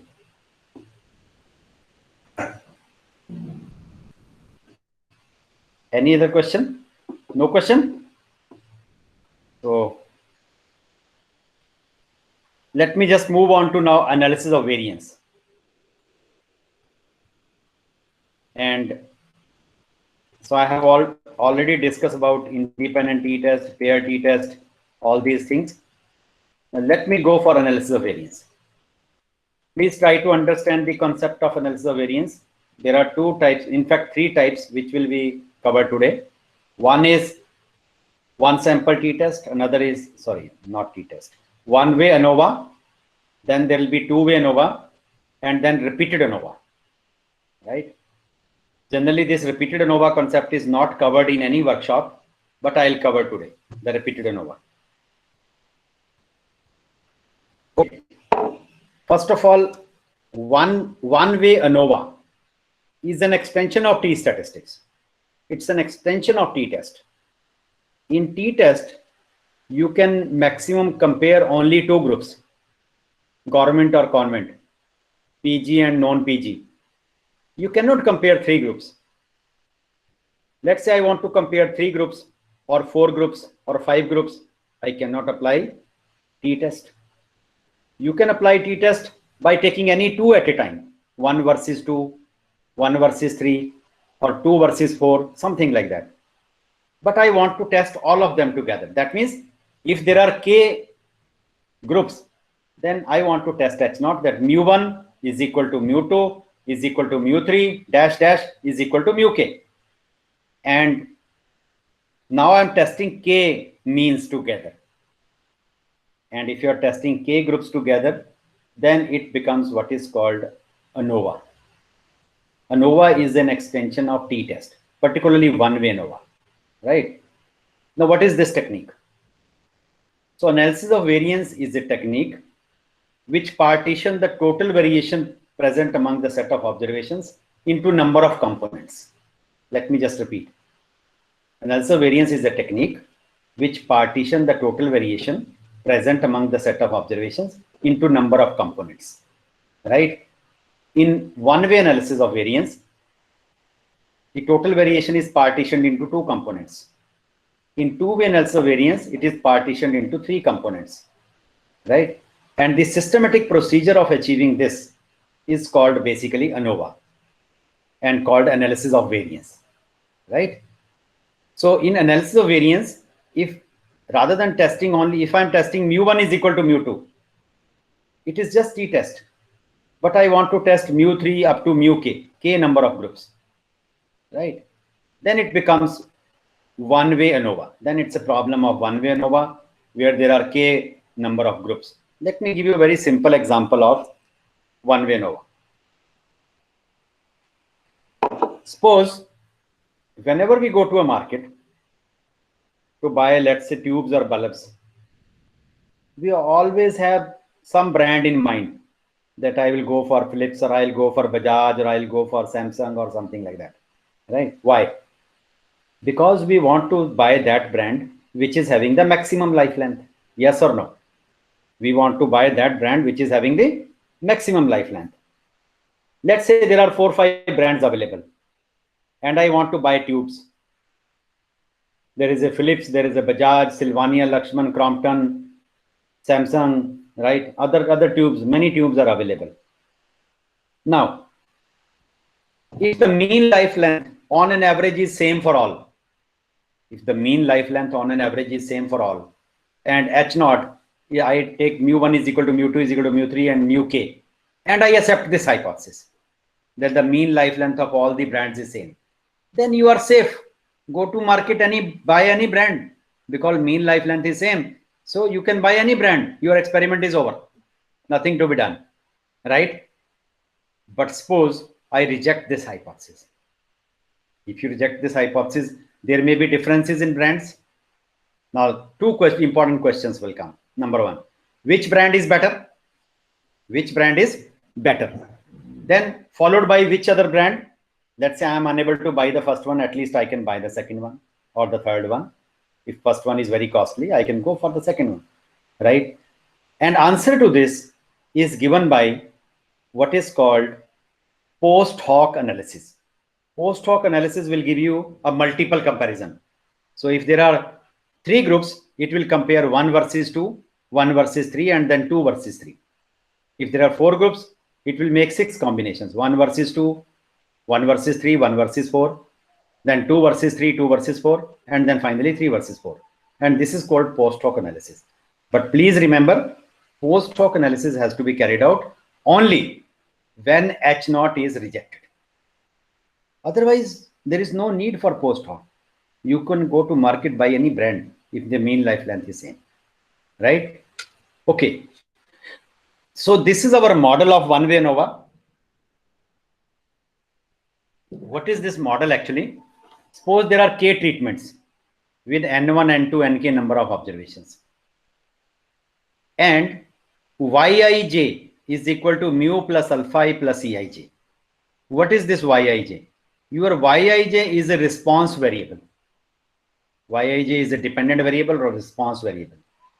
And this is your mu is overall general effect. Overall general effect means there are certain things which you cannot change. For example, I am sitting in Chandigarh, somebody sitting in Kanpur, somebody sitting in Northeast, somebody sitting in Calcutta. We cannot say that I am taking more oxygen than you. There are certain things which are right. So that is put under mu. That is put under mu, which you cannot change. Then this is an outcome or a response. Response depends upon the type of treatment, which type of treatment is being given, whether the first type or the second type or the kth type. You can think of that yield of a crop. Yield of a crop depends upon the fertilizer, whether fertilizer 1 is given, whether fertilizer 2 is given, whether fertilizer 3 is given, right? So yield of a crop depends upon type of fertilizer plus some error. Error we always include. Yesterday I have given you, day before, while discussing the model of I think we were discussing multiple regression model. I have given you idea about EIJ. Error we always include, and this is called measurement error, right? So basically alpha I is the effect of the ith treatment, EIJ is error, mu is this. So in fact mu and EIJ you cannot control, only factor is alpha I. So Yij is effect of alpha I. Only Yij is affected by alpha I. So that's why this is called one factor. It is affected by one factor, only alpha I. And that's why it is called one-way ANOVA. It is called one-way ANOVA because outcome is affected only by one factor, that is alpha I. If I include second factor beta J also, then it becomes two-way ANOVA. If I include gamma J also, then it becomes three-way ANOVA, right? Please remember. So how the levels of one-way can increase. For example, there are three groups of patients. Group number 1 patients, group number 2 patients, group number 3 patients. In group number 1, there are 10 patients, group number 12 patients, group number 3, 8 patients. And I give 3 types of chemotherapies. They are meant for same purpose, for curing cancer. Chemotherapy number 1 given to group number 1, chemotherapy number 2 given to group number 2, chemotherapy number given to group number 3, right? And what I want to test, I'm looking at a recovery time. Recovery time is your Yij. And Yij recovery time is affected by only the differences in chemotherapy treatments. This is what it means, right? So from the first group, I have now recovery time, how much time it takes to recover for a patient. So I will be getting 12 values. From second, I will be getting 8 values. From third, I will be getting 10 values, and so on. Now, what I want to test, that mean recovery time of all the 3 are same. That means H0, mu1 is equal to mu2 is equal to mu3. Against, I cannot write not equal to, because 2 chemotherapies may be same. The recovery time may be same. So generally we write at least 2 of them may differ. So there will be a difference at least in 2. There may be differences in all the 3. There may be differences in at least 2.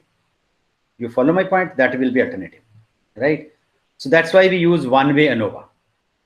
So in one-way ANOVA, we are basically testing that alpha 1 is equal to alpha 2 is equal to alpha k, that the effect of all the k treatments are same. Against that, at least 2 of them may differ. Alternative will be at least 2 of them will differ. So your one-way ANOVA table will look like this. Let's say this is brand number 1, brand number 2, looking back to the example of tubes, brand number K. I take N1 number of tubes from Philips, put them on test. So 1 is fixed. 1 means they are coming from brand number 1.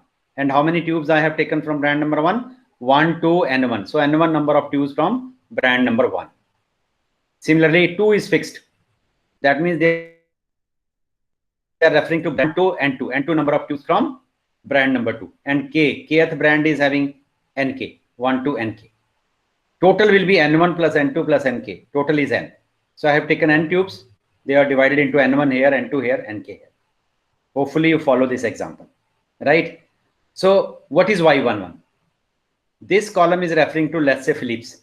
I have taken 10 tubes from Philips, let's say, put them on test. Say first tube of Philips burn for 84 hours. Y11 will be 84 hours. Y12, second tube from Philips again. It burns for 92 hours, 92, and so on. Similarly for this. Hopefully the experiment is clear, right? So this is the layout of observations for one-way ANOVA. This is a response variable. Now there are differences in brands only. That's why this is one-way ANOVA. Your brands are treatments here basically. All right. Now, what is ANOVA?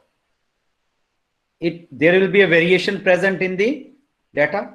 Total variation will be there in the data. And analysis of variance is a technique which partition the total variation present among the set of observations into components. So basically there are two types of variation. If you look at the total variation of the data, total variation can be split up into two parts. One is between variation, means between the brands there may be variation because they are coming from different brands, different material, different machines, different firms. So they are coming from different streams, right? So there could be differences in brands between variation. And there could be within variation also, within a particular brand. Even if they are coming from Philips, do you think if you take 5 tubes from Philips, all of them will burn 110 hours each? No. There will be differences in the time. So that is called within variation. So total variation is equal to, you can write down total variation is equal to between variation plus within variation. Between means between brands, within means within a particular brand. So total variation is split up into two components, right? And if you know any one of the two, you can compute the third one. All right. Now what is total?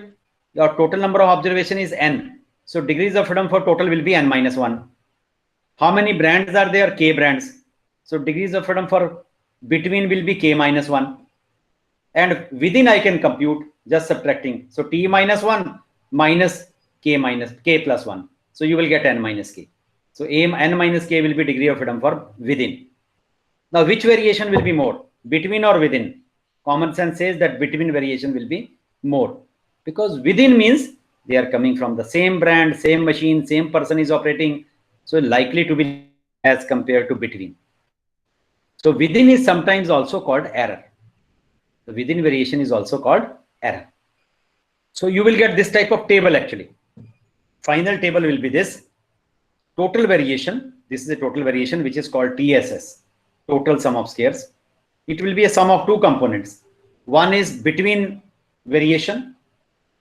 That is called SST. That SST means sum of squares due to treatments. And then sum of squares due to error.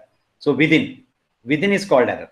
Sum of squares due to error. So you will get total variation is split up into two components, between and within, right? And between how many samples? K. So degree of freedom will be k minus 1. Total how many observations? N. So degree of freedom will be n minus 1. If you subtract n minus 1 minus k minus 1, you will get n minus k, right? You will get this type of table in ANOVA. Then if you divide this thing by k minus 1, you will get mean. So mean sum of squares, which is called MST. MST means mean sum of squares due to treatments. That is SST, sum of squares due to treatment, divided by k minus 1. Similarly here, sum of squares due to error. So MSE is called mean square error is equal to SSE divided by n minus k. And if you take the ratio of these two, this becomes F. This becomes F. And you will get from the ANOVA table only F value and P value.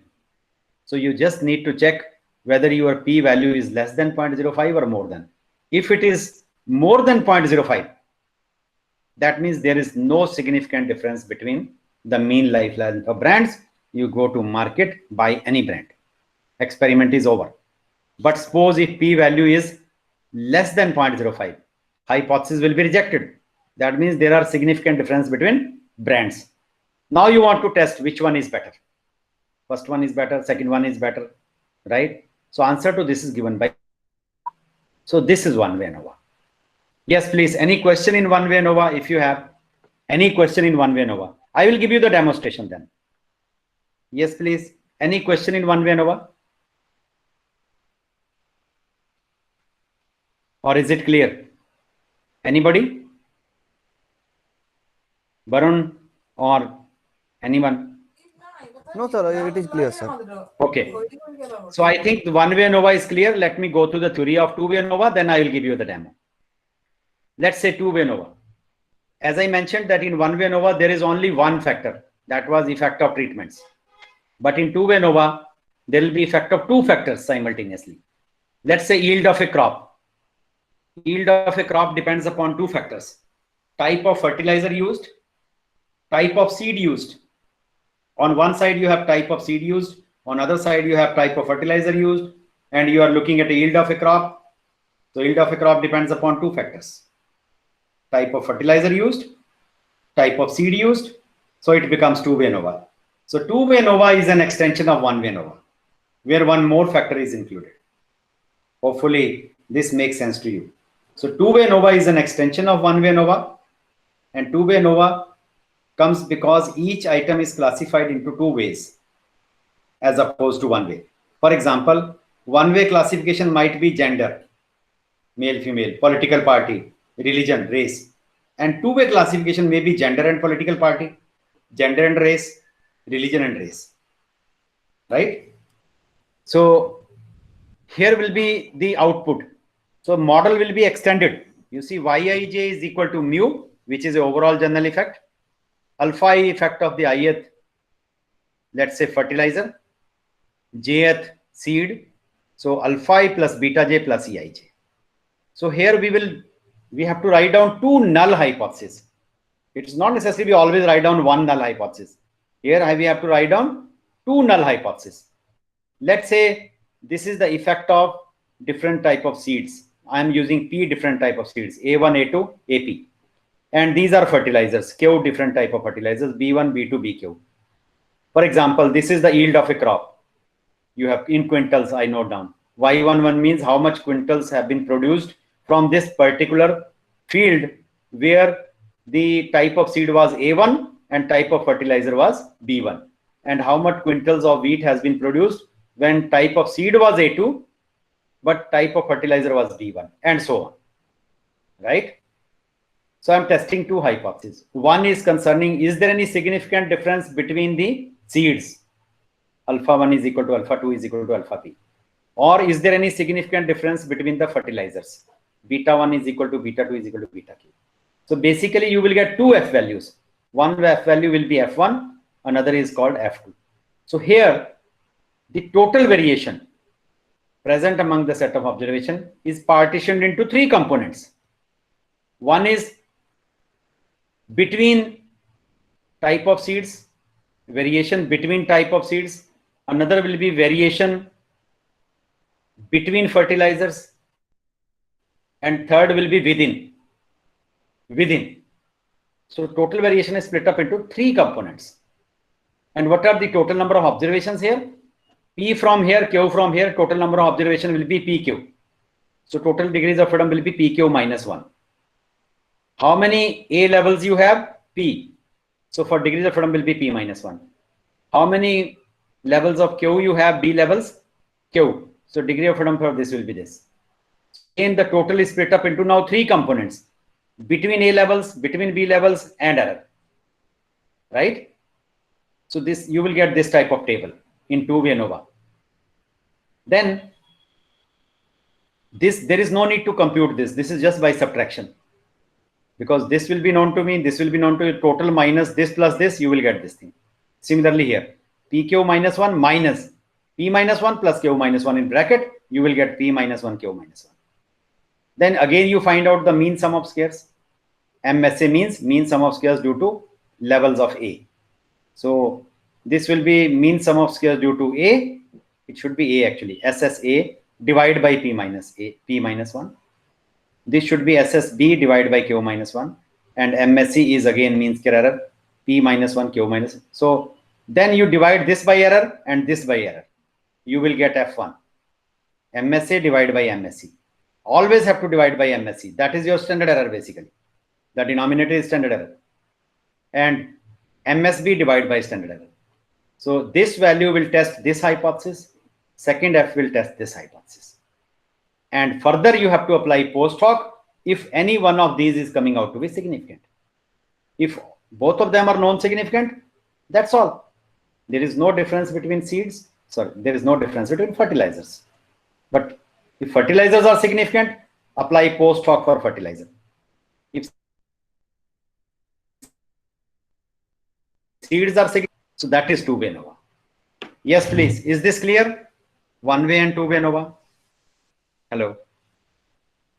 Any question in one-way and two-way ANOVA? Any question in one-way and two-way ANOVA? Yes, please. Please don't hesitate to ask. You can ask me. Is there any problem in one-way and two-way ANOVA?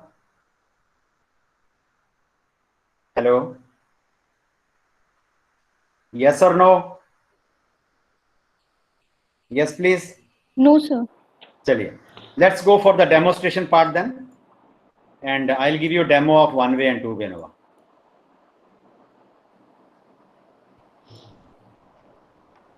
All right. So let me open the file for one-way ANOVA.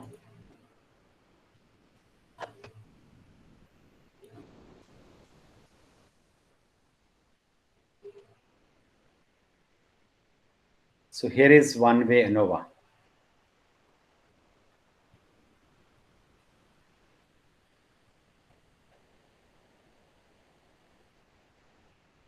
So this is one-way ANOVA.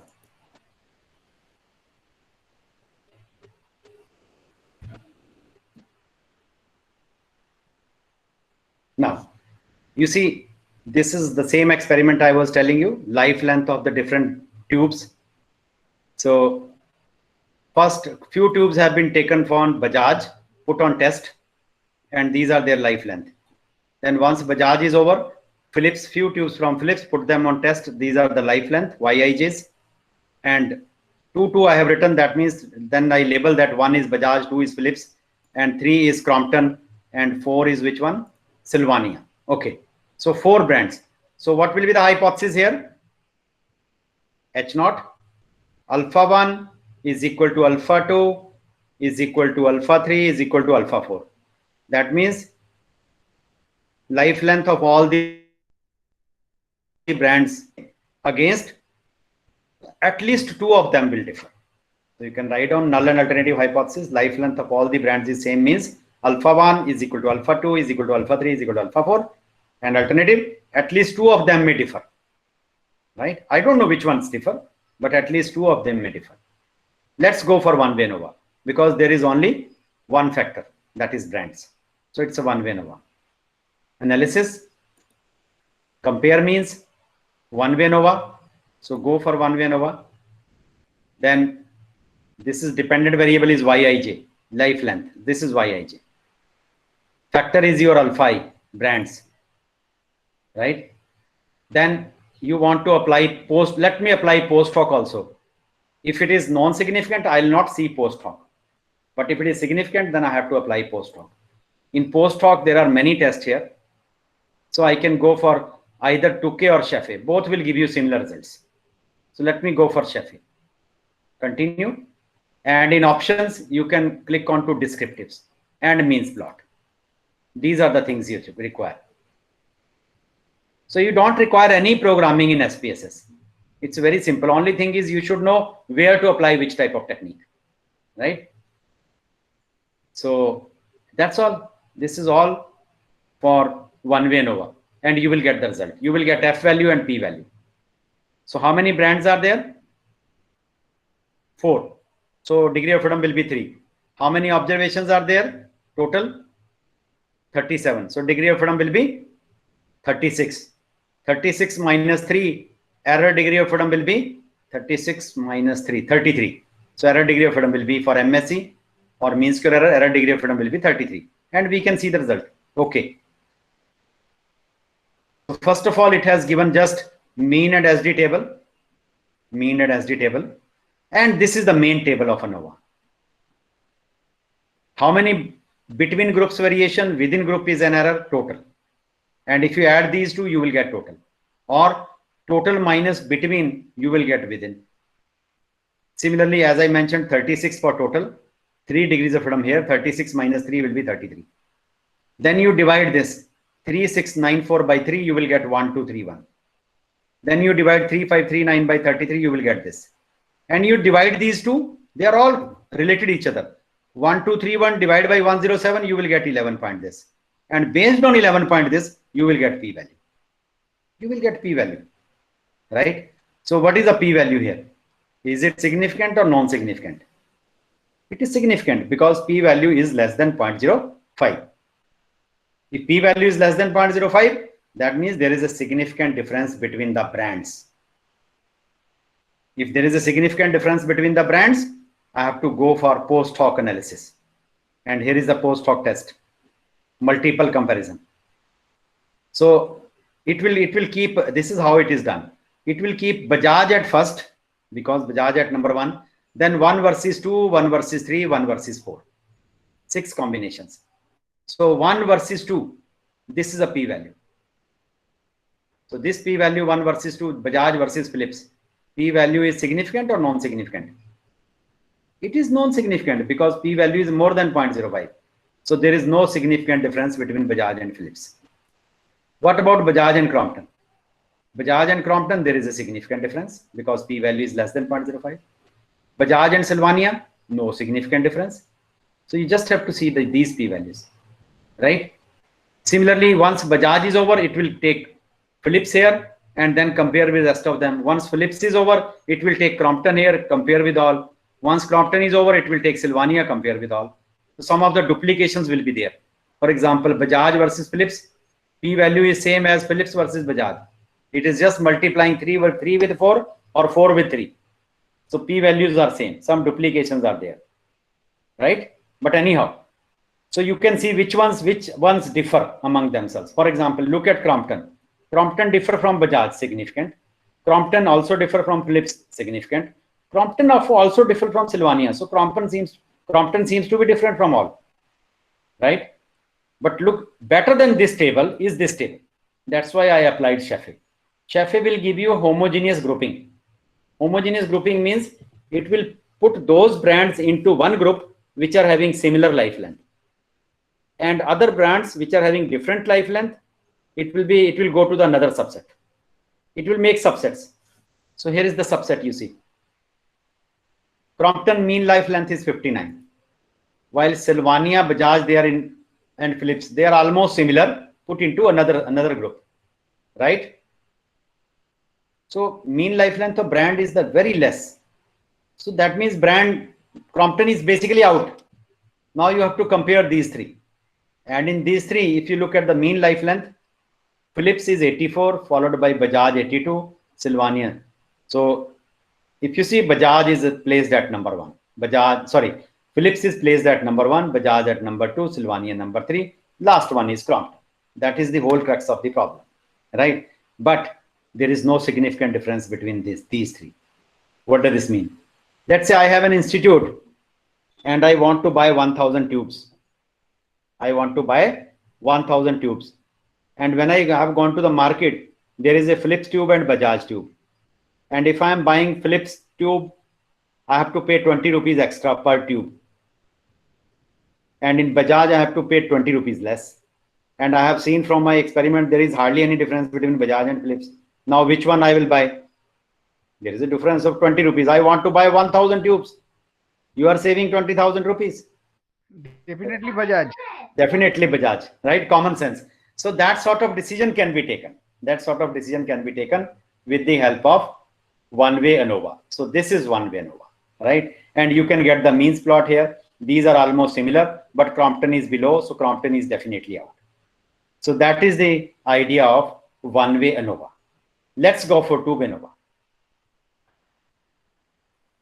We'll go for two-way ANOVA. I'm just closing this. And in two-way ANOVA, this is two-way ANOVA. So any dependent variable will be affected by two factors. So how this data is there? Let me tell you what is this experiment. There is a time to learn certain instrument. मैं आपका example लेता हूँ. आजकल बंगाल में अभी election होना है, तो वहां पे वोटिंग मशीन पे ट्रेनिंग दी जाएगी, राइट? तो वोटिंग मशीन के लिए आप बहुत से लोगों को यहाँ पे बुलाया जाता है ट्रेनिंग देने के लिए, and they are being taught by different methods. Let's suppose there are 3 methods of teaching, A, B and C. और उसमें यंग एज के लोग भी होंगे, उसमें मिडिल एज के लोग भी होंगे, उसमें ओल्ड एज के लोग भी होंगे. ठीक है. तो आपने यानी कि time of learning is dependent upon 2 factors. One is the method of teaching, another is age groups. So time of learning and instrument depends upon 2 factors: which method is being used, which age group is being taught. শোনো, বেশি heroine বলো না, ধরে আমি চড়াবো না, কি ধরে চড়াবো? পুরাটা পিঁপড়া হবে, কালকে অমনি পিঁপড়া হয়েছিল পুরাটাই, ঠিক তো আছে? ওটা আমার ল্যাপটপটা Hello, মানে Dayanand, Dayanand ji, একটা করে ইয়া করে রাখছি আর ও এমনি করে ইয়া করছে নাকি? হ্যাঁ, গেম খেলছে मतलब सब ফোনটা दीवार में ढुकाए. दया शंकर जी, आपका माइक्रोफोन ऑन है, प्लीज म्यूट योरसेल्फ. आपका माइक्रोफोन ऑन है, please mute yourself. Hello. Yeah, okay. See, now hopefully you understood the problem. Of कर दिया. हाँ, थैंक यू. तो आपका जो ये आउटकम है YIJ, it depends upon 2 factors. So it's a two-way ANOVA basically. How the data is to be feed is very important. ये देखिए मैंने ऐसे फीड किया है कि experiment number 1, 2, 3, these are the outcome. Let me show you the data, then you will be more clear. ये data देखिए आप, यहाँ पे two-way ANOVA का डाटा होगा. ये है. Can you see this? Can you see this slide? Yes or no? Yes, please. Yes, sir. Okay, Yes, sir. just see. This is how the data is. There are 3 people who belong to less than 20 years of age group. If the first person is taught by method A, 7 hours it took. Then by method B, 9 hours. By method C, 10 hours. Then 20 to 29 years, 8 hours, 9 hours, 10 hours. So how I feed the data actually? I took up the first row because it's a two-way ANOVA. Method of teaching, age groups. You can understand. So it's a two-way ANOVA. Then I took the first row. Row means this 7, 9, 10 and write them vertically. And under 7 it is A, under 9 it is B, under this. But they all belong to 1. 1 means less than 20. So this is how I feed the data. You see, 7, 9, 10. First row, then 1, 2, 3. This is A, B and C. And all belong to 1 means less than 20. So you can mark, you see. Then 1 is here less than 20, here it is ABC. Yes, please. Is there how to feed the data is clear? Yes. Yes, sir. Then the second. No, sir. No. Let me. No, sir. No. Just see again. What is there in the first row? Madam, आप बोलिए. What is ये first row में क्या है आपके? Sir, age less than 20. नहीं, less than 20 years तो है. Numbers बोलिए, numbers. हाँ. अच्छा, Row में 7, 9, 10. 7, 9, 10. हाँ, 7 is under which method? Method A. और ये method B, ये method C. But they all belong to less than 20. ठीक है? हाँ. Yes, तो sir. अब आप डाटा पे आइए. मैंने कैसे डाटा फीड किया है. 7, 9 and 10 फर्स्ट रो, और ये 7 जो था वो मेथड 1, 9 जो था वो Yes, मेथड 2, 10 जो था वो method 3, but they all belong to 1. 1 means less than 20 in second factor. Is this okay? Yes, sir. Yes. तो बाद में मैंने इसको लेबल कर दिया. लेबल कैसे किया? यहाँ पे जाके मेथड में लिख दिया ABC और 1 को मैंने कर दिया लेस देन 20. ये देखिए, ये सब less than 21. Okay Okay, sir. फिर मैंने सेकंड Yes. रो पकड़ लिया. अब सेकंड रो में देखिए कौन सा है, 8, 9 एंड 10. Yes, sir. उसमें तो वही रहेगा 1, 2 एंड 3, उसमें कोई चेंज नहीं होगा. बट यहाँ पे 2 हो जाएगा क्योंकि ये सेकंड ईयर में आ गया डाटा. तो यहाँ पे ऐसे फीड कर दिया. ये देखिए, यहाँ पे डाटा देखिए आप. यहाँ पे 8, 9 एंड 10, 1, 2, 3 वही रहेगा मेथड ABC, बट ये 2 हो गया second age group. Okay. Is this clear now? Yes, sir. Yes. So this is how you have to feed the data for two-way ANOVA. Now we'll go for analysis. So this is your dependent variable. This is alpha I, this is beta j, and you will get 2 F values. So analysis. Now if you go to compare means, there is no two-way ANOVA. It's only up to one-way ANOVA in SPSS. But if you go through the general linear model, in general linear model, go to univariate. Here you will find two-way ANOVA. General linear model, GLM, univariate. Then what is your dependent variable? Your dependent variable is time of learning. So take this dependent variable. What are your fixed factors? Fixed factors are method and age groups. These are fixed factors. So take this and take this here, right? Then it is not like one-way ANOVA analysis. Always click onto model, please. You can note down the steps. Click onto model. And in model, go to custom. Model, go to custom. And in custom, you go to take this method to this side, age groups to this side. And you don't require any interaction, because interactions are required if there are more than one observation per cell. Then main effects. You must click onto main effects. Otherwise, result will not appear. Right? Main effects. Press continue. Then you can go for plots also. Method versus age groups. Add, or age groups versus method. It's up to you. Which graph you want to retain. Both of them will be there. Then in post hoc, of course, we require post hoc if both of them are rejected. But let me apply just to save time for methods as well as age group. And let me apply Cephei. You can apply Tukey also. They will give you homogeneous grouping. Both Tukey and Cephei will give you homogeneous grouping. Continue. And then in options, you must click on to descriptives. Descriptives for methods, descriptives for age groups. Right? So that you should know which method is better. Press continue and press OK. That's all. It's done. So here is the answer. So first is how many observations under each category. This is mean SD table and this is the main table. Now how many methods you have? 3 methods of teaching. So 2 degrees of freedom.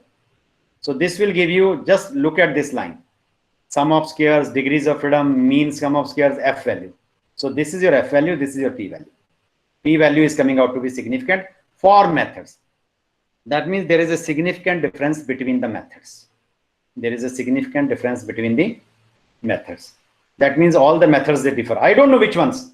We have to go for post hoc. Then there are 5 age groups and 4 degrees of freedom. And this is their F value, this is their P. That means there is also a significant difference between the age groups. So for both, I need to apply now post hoc test. If both would have been non-significant, just stop here. You just have to give this table that there is no significant difference between methods. There is no significant difference between age groups. Now further, I want to clarify which method is better, which age group learn fast. That's a question now.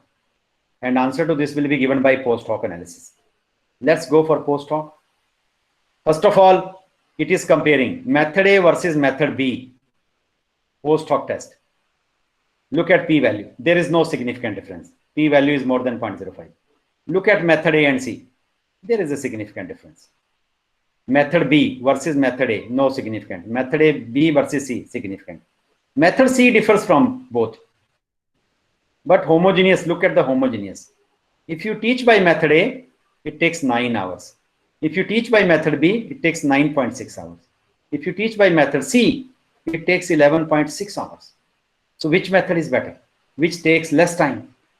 So clearly method A is better, but followed by method A, and there is no significant difference between method A and B. Suppose method A requires you computer, then it also requires LCD projector and very sophisticated things, right? But method B require only blackboard and chalk. Now which method you will prefer then? Blackboard and chalk, because there is hardly any significant difference, right? So that sort of decision can be taken. Number one. Number two, which age group learn fast? If you compare less than 20 with 20 to 29, no significant difference. Less than 20 with 30 to 39, no significance. So you can check all, but better table is this. If you can see, if you teach to less than 28 years of people, it takes 8.6 hours. If you take to more than 50 years of people, it takes 12.3 hours. So which age group learn fast?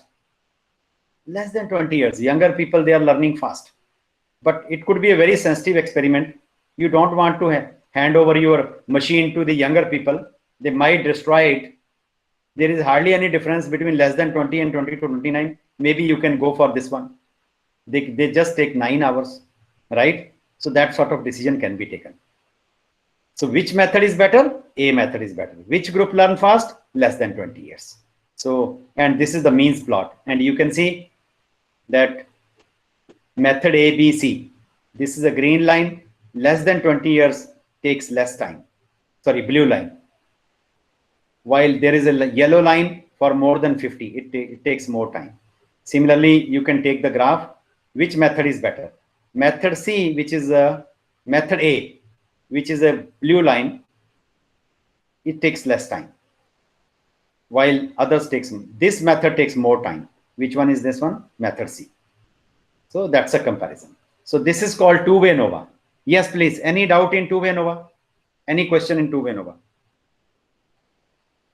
Any question in two-way ANOVA? Yes, please. So, in this also, if we have 5 items under one variable, then we will do interaction. Then we will add it. You can go for addition, interaction. For example, I take 10 people here. Yes, sir. Less than 20 years, and they are taught being by method A. Then you can take the interaction effect also, interaction between age and methods. And how to put that interaction? Just one step away. You go to analysis. You go to general linear model, univariate, nothing will change here. Model. In model, whenever there are more than one observation per cell, you just mark both of them and put the interaction here. Sorry, I need to change this interaction. Take the interaction and then mark here and take this. So there will be a star. So it will give you interaction, whether the interaction is significant or non-significant. That's all. Hello? Yes, sir. The rest of the procedure will be same. Just mark the interaction here then. If there are more than one observation per cell, okay, you will get the interaction effect also, whether it is significant or not. Yeah. Anything else, please? Good question. That was a good question. Yes, please. Any other? Now I'll go on to the last topic of your syllabus, that is repeated ANOVA. Hello? Should I move on? Yes, please. Yes, sir. Yes, okay. Sir. Yes, sir. Okay. Repeated ANOVA. See, repeated ANOVA problem comes when, let's say, I'll give you a practical example. Suppose it's generally for the follow-up type of study. Let's say I have an initial group of people. They are not given anything, right? They are having malnutrition children. Malnutrition children, I mean underweight. So baseline means at 0 time point, I note down their weights. Suppose there are 20 children, I note down their weights. Now after that, I decided that I will give them some kind of diet. And they have been given diet for 1 month. And I call these children again after 1 month. Then I have values after 1 month. One is baseline before giving any diet. Then once you put them on diet, they are given. Then you note down their weights again. Then you call them again after 2 months. So, and again after 3 months, right? And there could be male and female. You want to see the differences between male and female also, right? Let's say at 4 time points, you have taken the data. At 0 time point, after 1 month, after 2 months, after 3 months, after 4 months. But it's the same patients, right? It's not a before and after situation. Before and after in the sense, if it is only 1 time point before, 1 time point after, then I can apply pair T test. But now there are multiple time points before and after. Before there is only one, right? And then you have subsequent. Now for such type of problem, I want to see what is the change from 0 time point to 4 time point. What is the change? And if I want to observe that, for that purpose, I apply what is called a repeated ANOVA. Is the problem clear? Hello? Is this problem clear? No, repeated. Sir. Repeat it. Let me just repeat. See, you know one-way ANOVA, you know two-way ANOVA. Let me just go for repeated ANOVA. Repeated ANOVA means the same observations is being, or same patients are being followed multiple times. Let's say I take the weight initially, then give them some diet, call them after 1 month, and note down their weights again. I continue with the same diet, call them after 2 months, and after 2 months again have a value. Then continue with the same diet, call them after 4 months, and then have the sum value. So you are having at 0 time point, you are having at 1 time point, 2 time point, 3 time point, 4 time points. They are followed for 4 months. So 4 values will be there. In first column, before giving any treatment, baseline we call it, 0 time point. Then at time point 1, then at time point 2, then at time point 3, time point 4, right? And I want to see what is the improvement from 0 time point to the last, or in between, whether there is a change from 0 to 1, or 1 to 2, or 2 to 3. For this, we apply what is called repeated ANOVA. Yes, please. Is this problem clear? Okay, sir. Right. So let me go through the practical example rather than giving you the theory, because theory is already covered almost. So let me go through repeated ANOVA.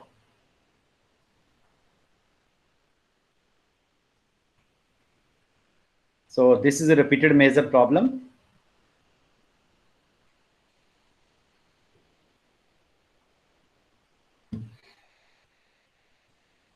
You see, so this was the initial weight in pounds or something, I don't know, of some species,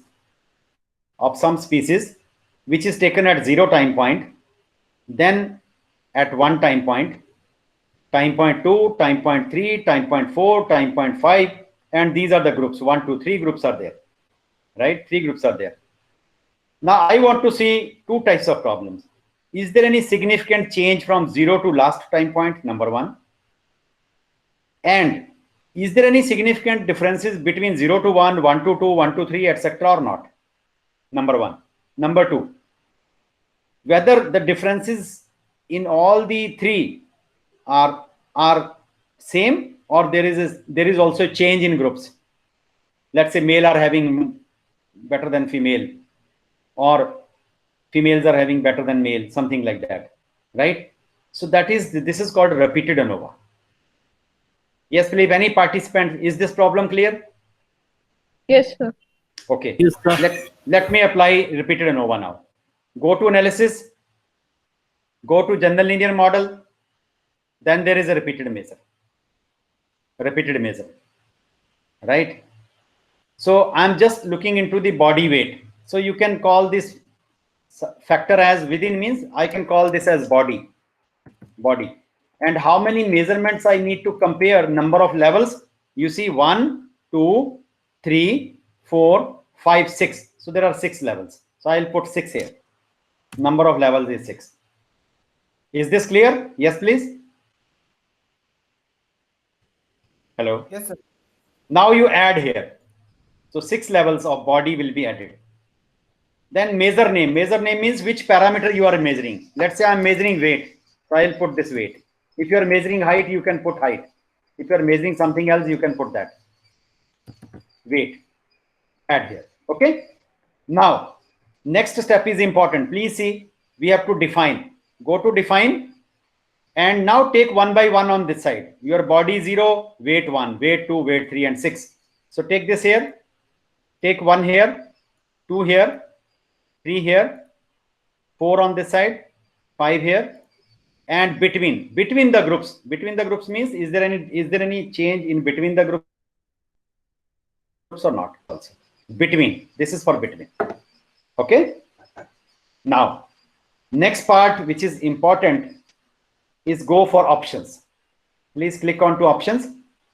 And in options, what you need to do, you take the groups on this side and groups this on this side, and compare male effects. Sorry, just a minute. I have to compare time points. So time points, they are under body. So I'll take time points. Means time point 0 to 1, 0 to this and this. Compare main effects. Main effects of what? By using bone frowning. Bone frowning. Not LSD, not CDEC. Bone frowning. Right? Now you click on to descriptive, estimate of effect size, observed power and homogeneity test. That's it. This continue.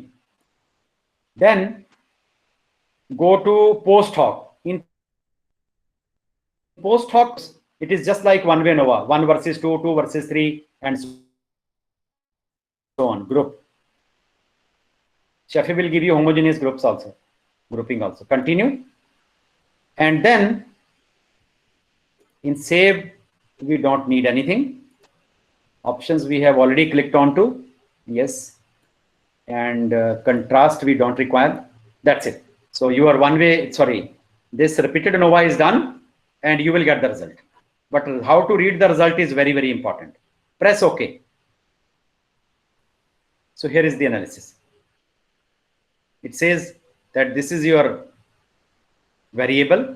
There are 6 observations in group 1, group 2, group this. This is just a mean SD table of each at each time point of each group and total also. Then this is the main table. First of all, you have to go through this table.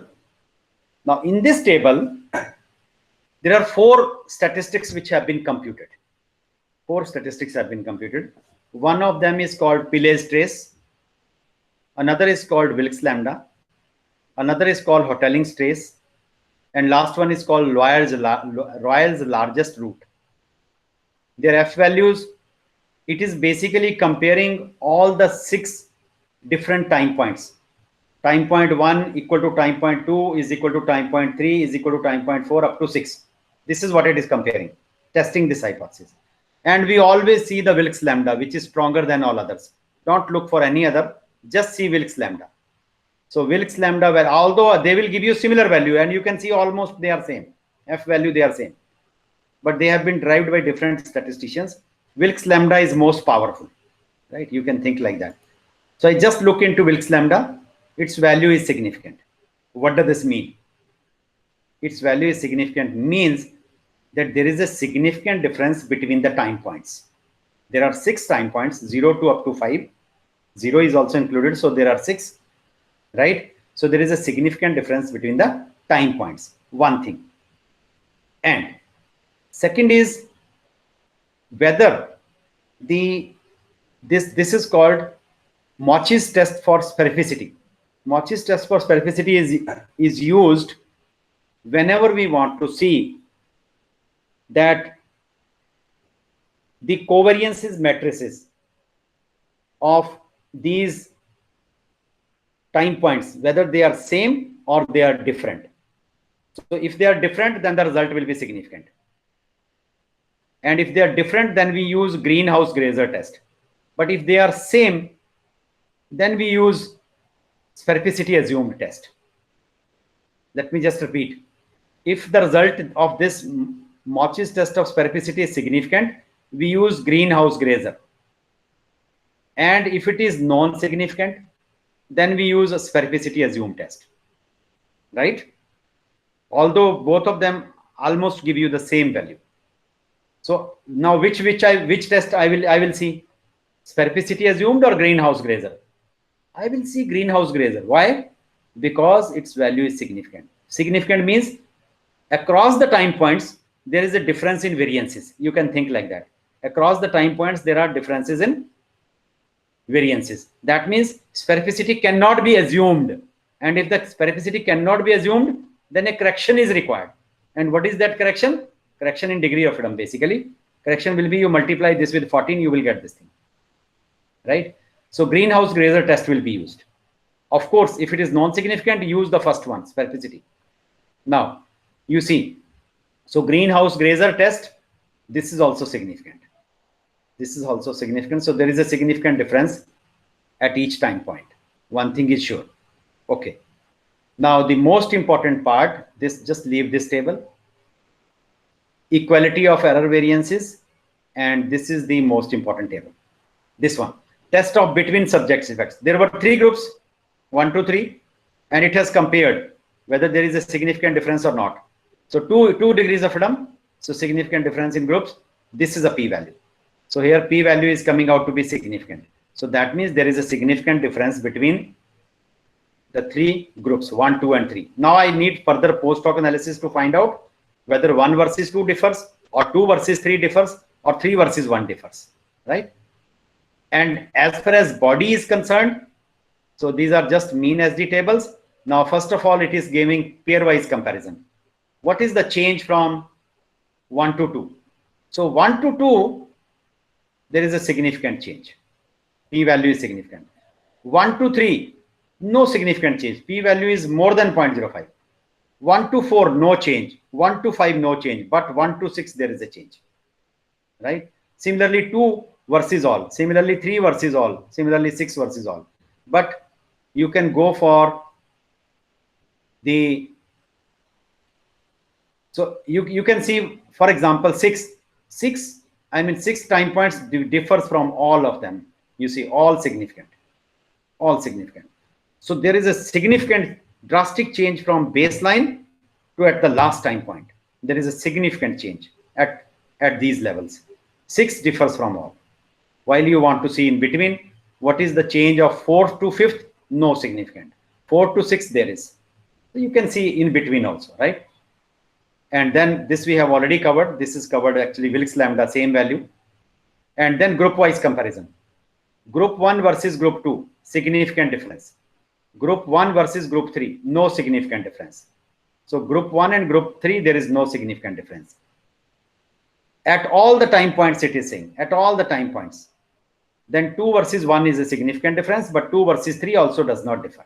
So 3 does not differ from all. So that means 1 and 2 differ, but there is no significant difference of 3. 3 does not differ from, right? So that is the idea of doing, and homogeneous grouping you can find out. So this is the homogeneous grouping. So all this is covered here. So this is called, in fact, a repeated ANOVA, analysis of the repeated ANOVA. Yes, please. Any doubt? Anything which is not clear? Yes, please. Hello. Any participant want to ask something?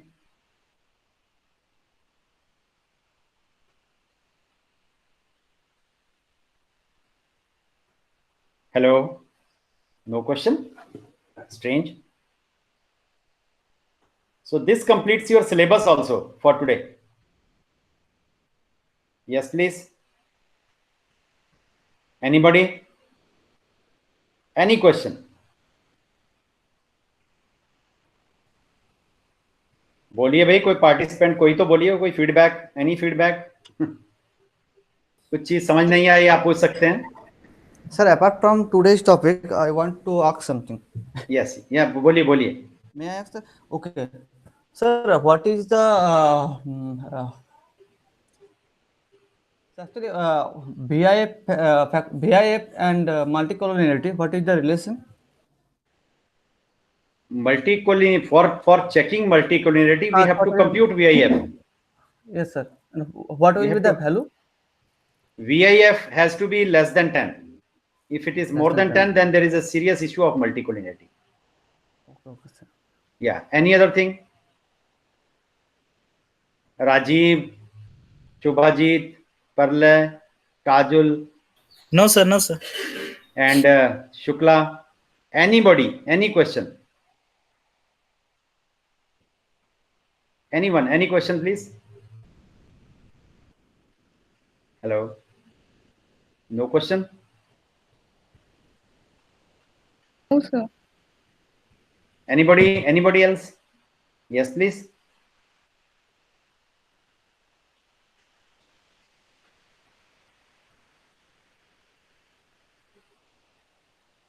चलिए, तो आपके लिए एक शेर बोल दिया जाए, दयाशंकर जी. जी sir, एकदम. लो फिर शेर सुनिए कि शाम सूरज को ढलना सिखाता है, शाम सूरज को ढलना सिखाता है, शमा परवाने को जलना सिखाती है, गिरने वालों को होती है तकलीफ, मगर ठोकर ही इंसान को चलना सिखाती है. Pretty good. क्या बहुत बात है, अच्छा, बहुत मस्त मस्त लगा सर। अच्छा, एक और सुनिए। हाँ सर, सर हम लिख के रख ले रहे हैं ये सब। अच्छा चलिए एक और सुनिए। कि अभी तो असली मंजिल पाना बाकी है, अभी तो असली मंजिल पाना बाकी है, अभी तो इरादों का इम्तिहान बाकी है, अभी तो तोली है मुट्ठी भर जमीन, तोलना अभी आसमान बाकी है। वाह वाह वाह।